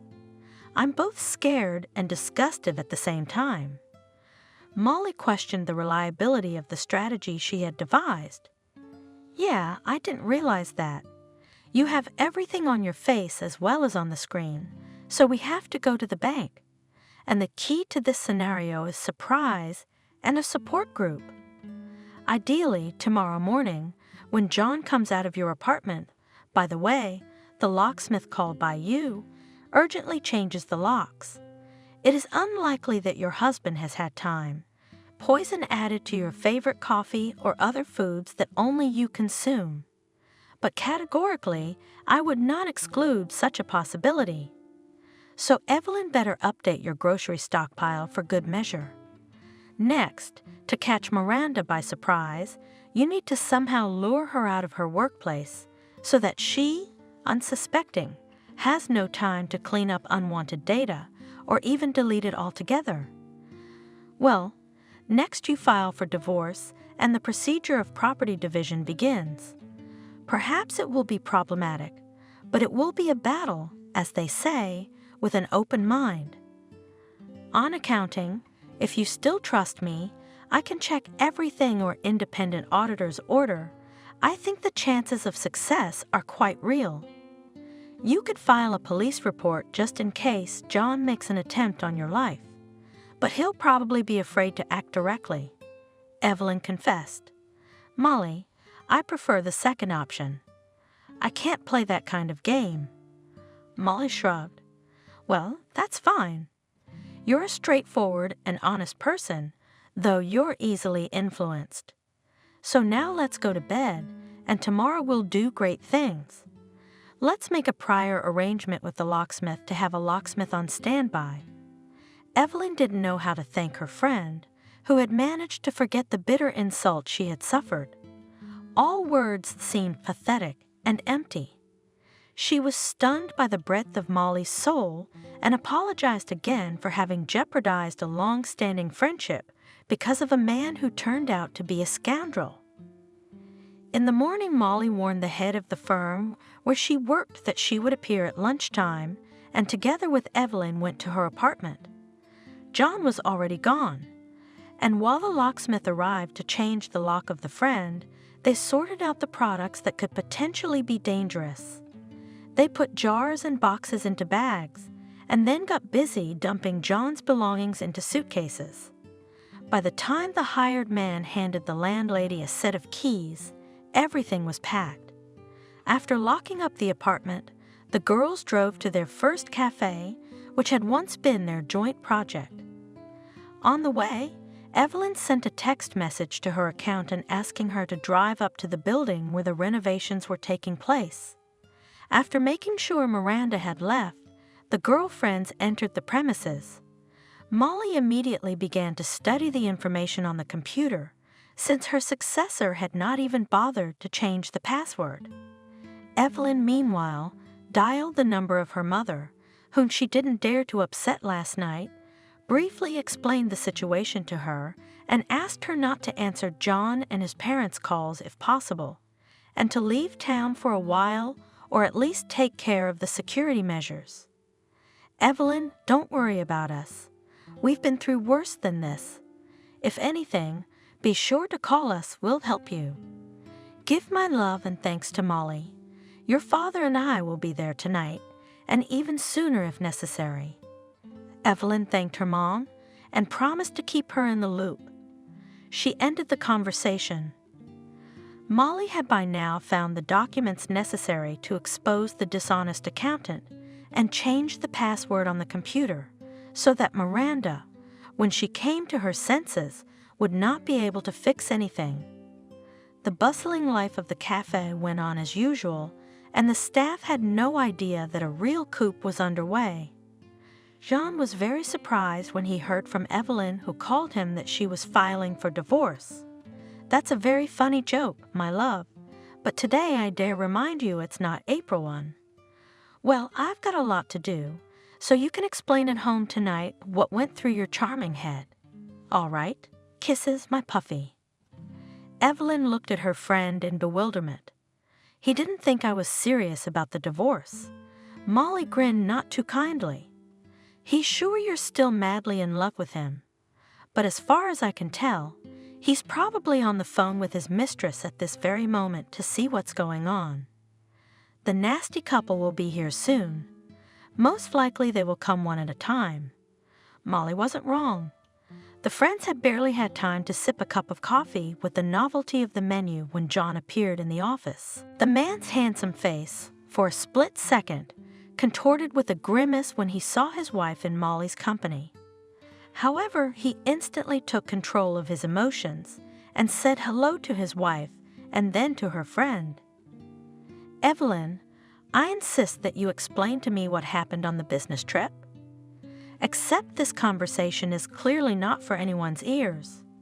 Molly, do you have the decency to leave me alone with my wife? She and I have a lot to discuss." Evelyn asked. "John, we can't talk alone. If you want, let's discuss what you wanted to discuss. I'm listening to you carefully." The man was puzzled, but decided to ignore the woman who always put him off balance and raised his hands in the air, as if in a sign of joking capitulation, clarified. "What's this unfortunate divorce joke?" Evelyn spoke calmly, although it was necessary to clench her fists to the point of whitening her knuckles. "No, John, I'm not kidding at all. We're getting a divorce, and it's finalized. I don't want to say why out loud. Besides, you know them very well. Tell me, what time can you come and get your things?" John was not going to give up without a fight, and Evelyn, who had overheard his conversation with his mistress, understood why. It wasn't enough for him what he would have gotten in a fair divorce. He wanted to take a bite out of the family pie, a bigger and tastier piece. This comparison, unintentionally brought to mind, helped the woman even listen to her unfaithful husband with some humor. "Evelyn, I don't understand anything. I can only guess that Molly is involved in this whole situation. Beloved, if you want my opinion, such interference in purely family matters is out of line." Suddenly, Evelyn was even amused. "Well, my love, and I thought that you would dare to call me a fat cow or a skinny cow." The fright seen in her husband's gaze gave the woman confidence, and she continued, "You are mistaken if you think that Molly or anyone else but yourself is to blame for our divorce. I can't live with you anymore because you are a cheater, a traitor, and a two-faced man. You have completely lost my trust. So let me know when you can come get your stuff, and let's finish this useless conversation with you." John, that's self-control. That's chutzpah. Noticing her friend's confusion, Molly entered the unpleasant conversation. "I'm not going to moralize. It seems useless. Actually, the grounds for termination of the employment contract is more than enough. So, Miranda, it is better not to threaten, but to choose a less painful option of parting with your job. If you think about it, you'll realize Evelyn's suggestion is a real mercy. Most businessmen in her position, an accountant like you would have a fun life of litigation. And from the looks of it, John would hardly rush to the rescue. So you wonder what to do." Blushing, Miranda stalked out of the office. Her lover's behavior clearly indicated that he was not going to support her. John looked at Molly with hatred and then turned to Evelyn. "Okay, I get it. You need to chill out a bit. I'll drive up to the house tonight around 8:00 p.m., and we can talk in peace and hopefully without witnesses. By the way, Molly, why don't you get on with your personal life and stay out of ours?" The man left the office, slamming the door. Soon Molly, asking her friend to hold on, went to her workplace asking, "Shall I come up to your place tonight?" "I don't think you should go out alone with that creep. He's not going to be able to come up with anything." Evelyn shook his head. "Thanks, Molly. I guess it's not really necessary. My parents are coming over tonight, and you've done so much for me already. Although I'd love to see you. Maybe when the unpleasant part of John's visit is over, we can sit and talk like we used to." Molly looked at the screen of her smartphone and hurriedly said goodbye. "You know, I also missed our communication. I'll try to drive up without being late. I'm afraid John won't want to pick up his stuff peacefully. So if it's okay with you, I'm gonna take Robert with me. You remember him?" Evelyn, of course, remembered the classmate who was always trying to drive a wedge, but always failing. "Honestly, I didn't know he was in town. Didn't he leave? Anyway, sure, come by. We'll have a little reunion, and my parents will be happy. Plus, it'll put everyone in a different mood. Robert always knows how to be inconspicuous and the indispensable center of any company. I still wonder why you keep him at a distance, to be honest." Molly didn't answer the question, and making sure that her friend's thoughts were at least a little distracted from her troubles, she hurried away. She was indeed already almost late for work. John had prepared a real gentleman's set of reconciliation for the evening meeting with Evelyn, bringing with him a huge bouquet of her favorite flowers, a bottle of champagne, a decent brand, a baguette, and caviar. The man expected that the woman would not resist his charm and eloquence, as well as the delicacy. And with difficulty he suppressed a sigh of disappointment when the key failed to fit the lock. Because of this unexpected obstacle, his mood soured dramatically, but there was nothing to be done. He had planned to make peace with his wife, to beg her forgiveness so he could eliminate her later. Had to stand in front of the door, calming down, and wanted to get over his anger. When the rage-infused breath came back to normal, John pressed the call button. The fact that Evelyn was not alone in the apartment was another unpleasant surprise. His wife's parents stood behind their daughter's back with eloquent glances. But he, as if not noticing the bags and boxes in the hallway, said hello, crossed the threshold and spoke. "Evelyn, my love, we should at least try to negotiate this peacefully. And you've called in a whole support group. I meant it kindly. I meant it nicely. Maybe there's no reason for us to break up. I love you, you love me. Why do we need a divorce? Well, things happen in life. We all fall short of the ideal. We have to be able to correct our mistakes and work on our family relationships. Do you want me to confess my love to you in front of your parents? I'm still crazy about you. And you're all business, all business. So I've made a mistake. What man doesn't have an easy affair? I swear, my love, I swear on anything. I'll never look at another man again. What do you think?" Evelyn was shocked for the umpteenth time by the behavior, so far, of her husband. How calmly he speaks, with flowers, with a bag. So confident in his charm and the success of the visit. He calls me his favorite. God, how can I get through this meeting without crying in front of this scoundrel? Evelyn grinned unhappily and answered, "Here's what I'm thinking, John. How did I manage to marry such a lying monster? Only about 24 hours ago, you and your mistress were planning to eliminate me quietly. And now you're trying to make a good impression, make up. You even swear, as sincere as it may seem, that you'll be faithful. Good thing I didn't say, 'till death do us part.' In the context of what I heard last night, that wouldn't even be funny. Get your stuff and get out of my life. Just so you know, if you do bad things, you'll be dealt with. Take your chances for a peaceful resolution." The irritation that John tried so hard to conceal came out. "I take it these bags, so kindly packed to avoid wasting my time, contain only clothes. Actually, as an official husband, I'm entitled to some of the equipment too." "Evelyn, did you really expect me to just take the clothes? But that's not even serious. You can't equate nobility with stupidity. I'll take everything I'm legally entitled to, so if you don't want to waste your nerves, we'll settle this amicably. Here's how it works. I'll take everything I'm entitled to, and we'll have a quiet divorce." Evelyn's father intervened in the conversation. "Dear son-in-law, you seem to have a law degree. Remind me, what is the penalty for planning to commit a crime, a group of persons by prior conspiracy? You still want to take the equipment? What would you need it for in prison? Can you give me a hint?" While John considered how to counter this more than serious accusation, Robert, whom he didn't even notice at first, almost under his elbow, but without using brute force, led the man out of the apartment of his almost ex-wife. Following in the stairwell were out of the bag.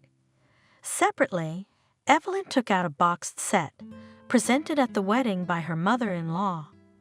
Then she ran back into the room and brought out a sturdy bag containing the game console she'd once given her adoring husband. "Here's John. There's also discs in the bag. Play, have fun, but don't even try to reconnect with me. It's over. I realize you're a fool for your integrity, but please don't bother me again. Enough for the sake of all the good, bright, joyful things between us. There's no need for any more of this." John answered nothing and abruptly taking, almost snatching from Evelyn's hands, the objects dear to him, turned around and went to the elevator. Yes, going to meet his wife, he had expected a very different result. During the day, when Evelyn had uttered unflattering epithets, he had hoped that someone from the staff had told her about the hurtful words. Now it was clear his wife had found out about the insidious plan to eliminate her. Apparently, Miranda was right to be worried about the strange noise. "I should have gone yesterday to see what was going on. Maybe the situation would have turned out in his favor." Now the only thing left to do was to pack her bags and go to her mistress. Unlike John, who had been practically escorted out, the people left in Evelyn's apartment were in good spirits.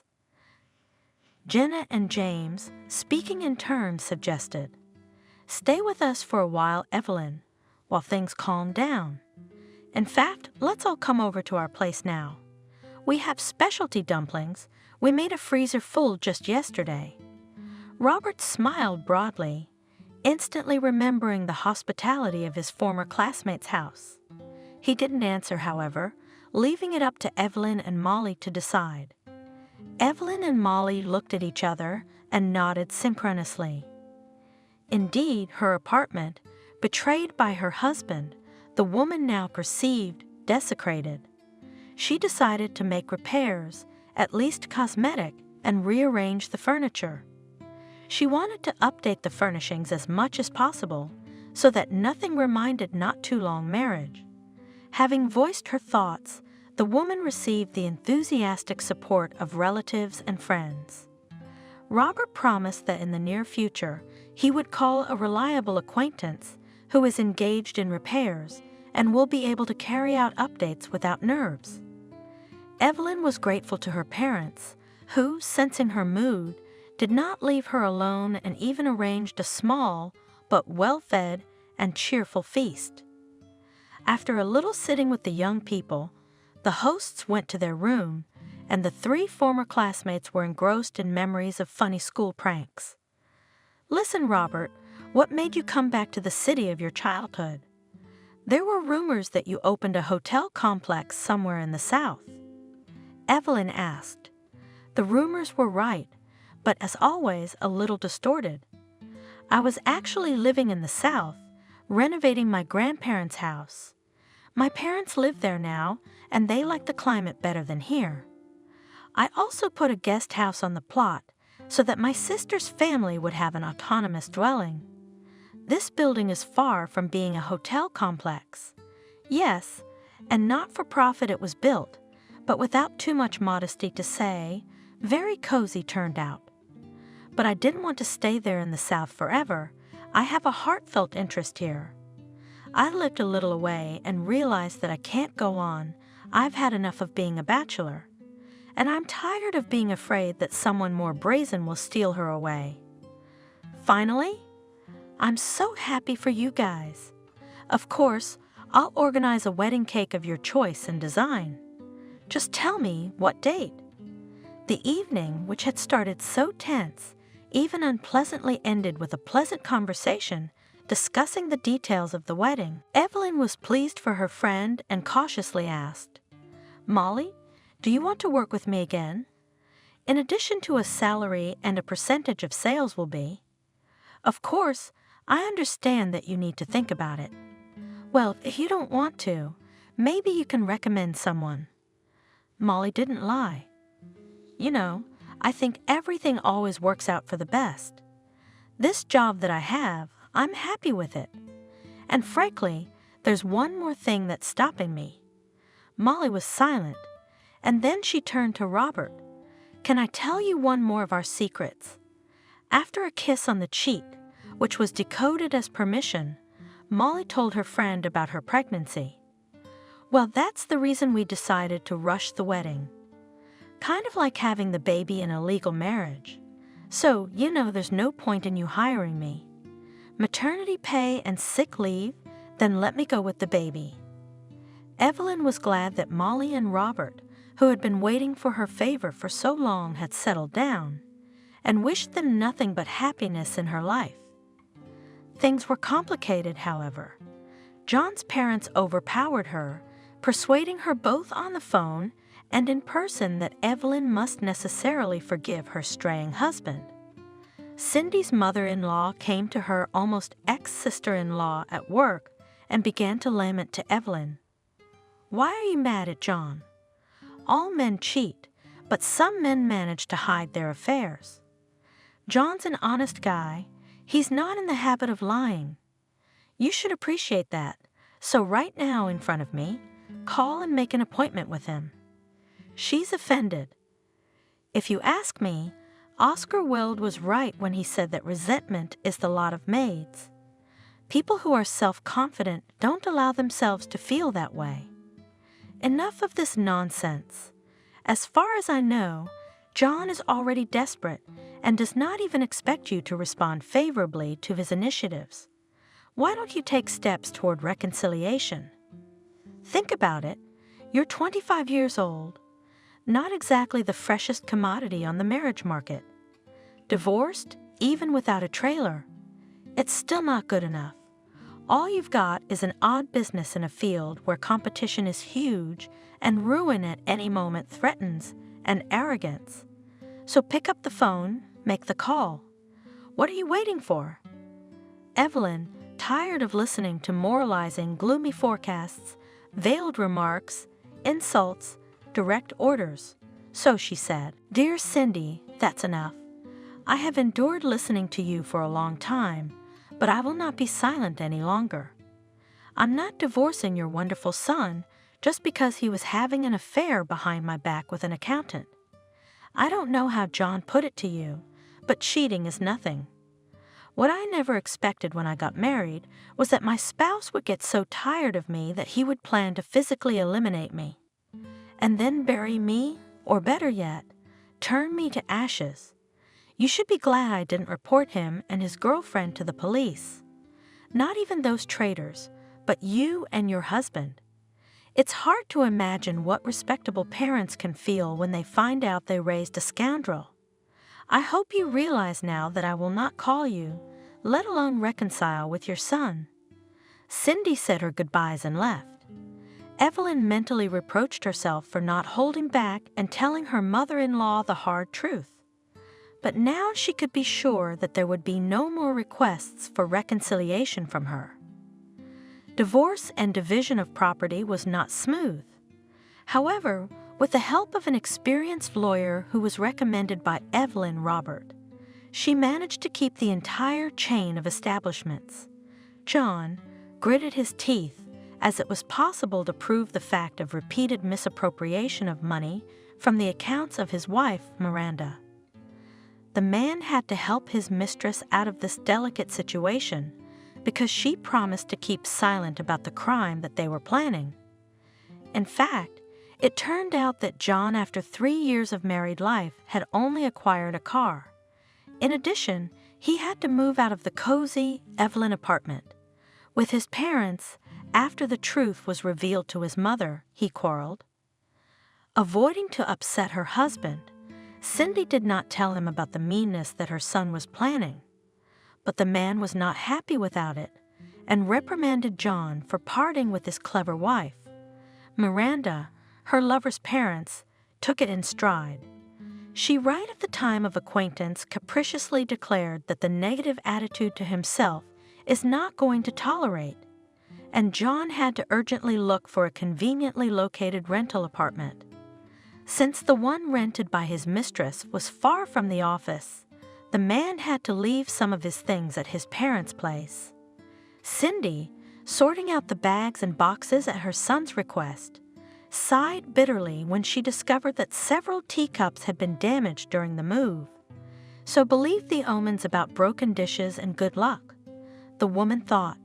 She felt sorry for her son, but even more ashamed of Evelyn for his unfortunate scheme. Indeed, such a thing from John, whom she and her husband had tried to bring up properly, a good man, she could not have expected in any way. There was nothing wrong for Evelyn in her new status as a divorcee, as her mother-in-law characterized it.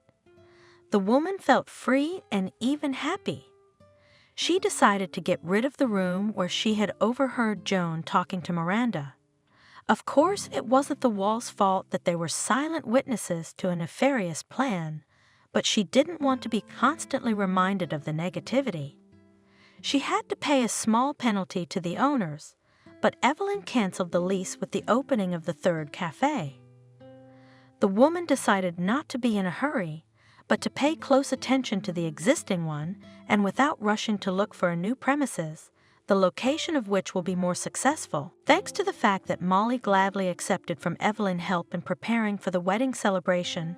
In the first month after the divorce was no time to think about how to continue to live after the terrible betrayal. In addition, it was necessary to look after the repair of the apartment, and of course, with particular trepidation, Evelyn and her assistants worked on the wedding cake. The products were not of the most standard type, but no one from the team was intimidated by the difficulties. As a result, the cake turned out to be a real work of art and became not only a wonderful decoration, but also an excellent dessert. Evelyn, although worried about her brainchild, had fun, as did the other guests. And she wished Molly and Robert well from the bottom of her heart.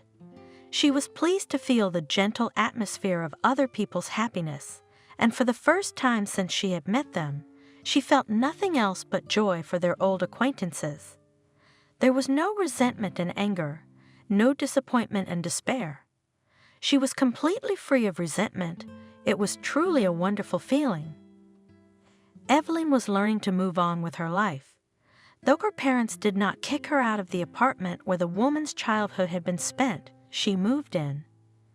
The kitchen and bathroom were barely renovated. I can sleep on the kitchen sofa, and in the daytime I am not at home, so there will be no inconvenience. The team of specialists, recommended by Robert's acquaintances, really worked qualitatively and quickly, and at the final settlement, Evelyn asked Mason, the main one from the team, "In about 3 months, or a little more, I will need to do some renovations in the room that will be used as a cafe pastry shop. There will, of course, be some nuances involved with both the finishes and the purpose of the room.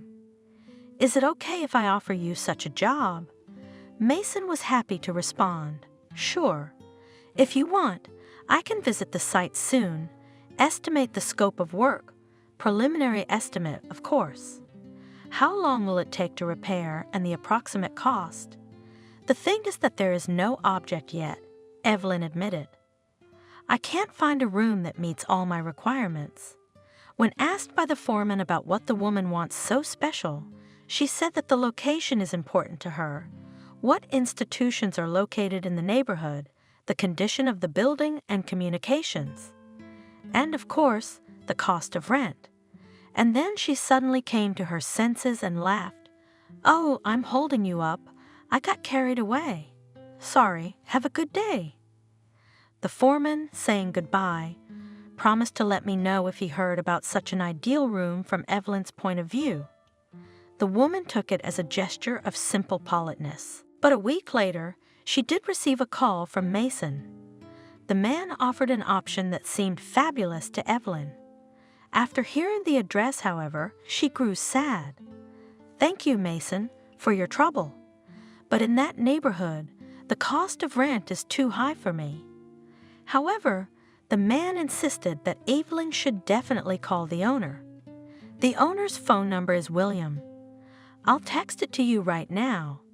The interesting thing is that once 10 years ago, I was one of those who did the finishing work in this room. Call, maybe you can negotiate a discount. About your desire to open a cafe in a place like this, I told him briefly. In general, try, after all, for the demand for money do not take money. Evelyn thanked the inadvertent helper in the search of the premises, and barely after receiving the message, made a call. William had indeed been alerted by Mason, but offered to meet for a detailed discussion directly at the premises the woman was interested in. Evelyn suggested that the businesslike conversation, which had begun with a discussion of the details of the contract, continue at one of her 2 cafes. "William, I think you will be able to understand that your premises are optimally suited to my wishes and purpose." The imposing man agreed, but after the meal he grinned and said, "Evelyn, everything was delicious, and you are a real pro in the culinary arts. I'm sorry, but you're being very naive when it comes to negotiating a lease. Why are you making your interests so obvious? It's only natural that it would increase the rent, but I'm not going to profit from you." The man made a good discount, and after a while he became a guest of the new establishment. Not immediately, but a romantic relationship began between William and Evelyn. On the anniversary of the opening, the cafe was closed. Inside celebrated the wedding of newlyweds, whose destinies were linked by this room. 10 years later, William and Evelyn had a son and a daughter. The woman was happy, and about her unsuccessful first marriage, practically did not remember, until her cart collided with another cart at the supermarket. Evelyn began to apologize and was surprised to see Miranda standing in front of her. There was almost nothing left of the former beauty. Even her eyes had recently turned bright blue, as if they'd been watered down. Undoubtedly, she recognized her lover's ex-wife too, because she pushed Evelyn's cart and followed her. John, once so trim, turned from the perpendicular row of racks on which were located, according to the sign "Beer and Snacks," a stooped, gaunt man, who seemed to have fallen firmly under Miranda's heel, caused Evelyn's bewilderment. Had I ever been so hurt by his betrayal? The woman mentally even thanked fate for the pain she had to go through. But now, everything was perfect.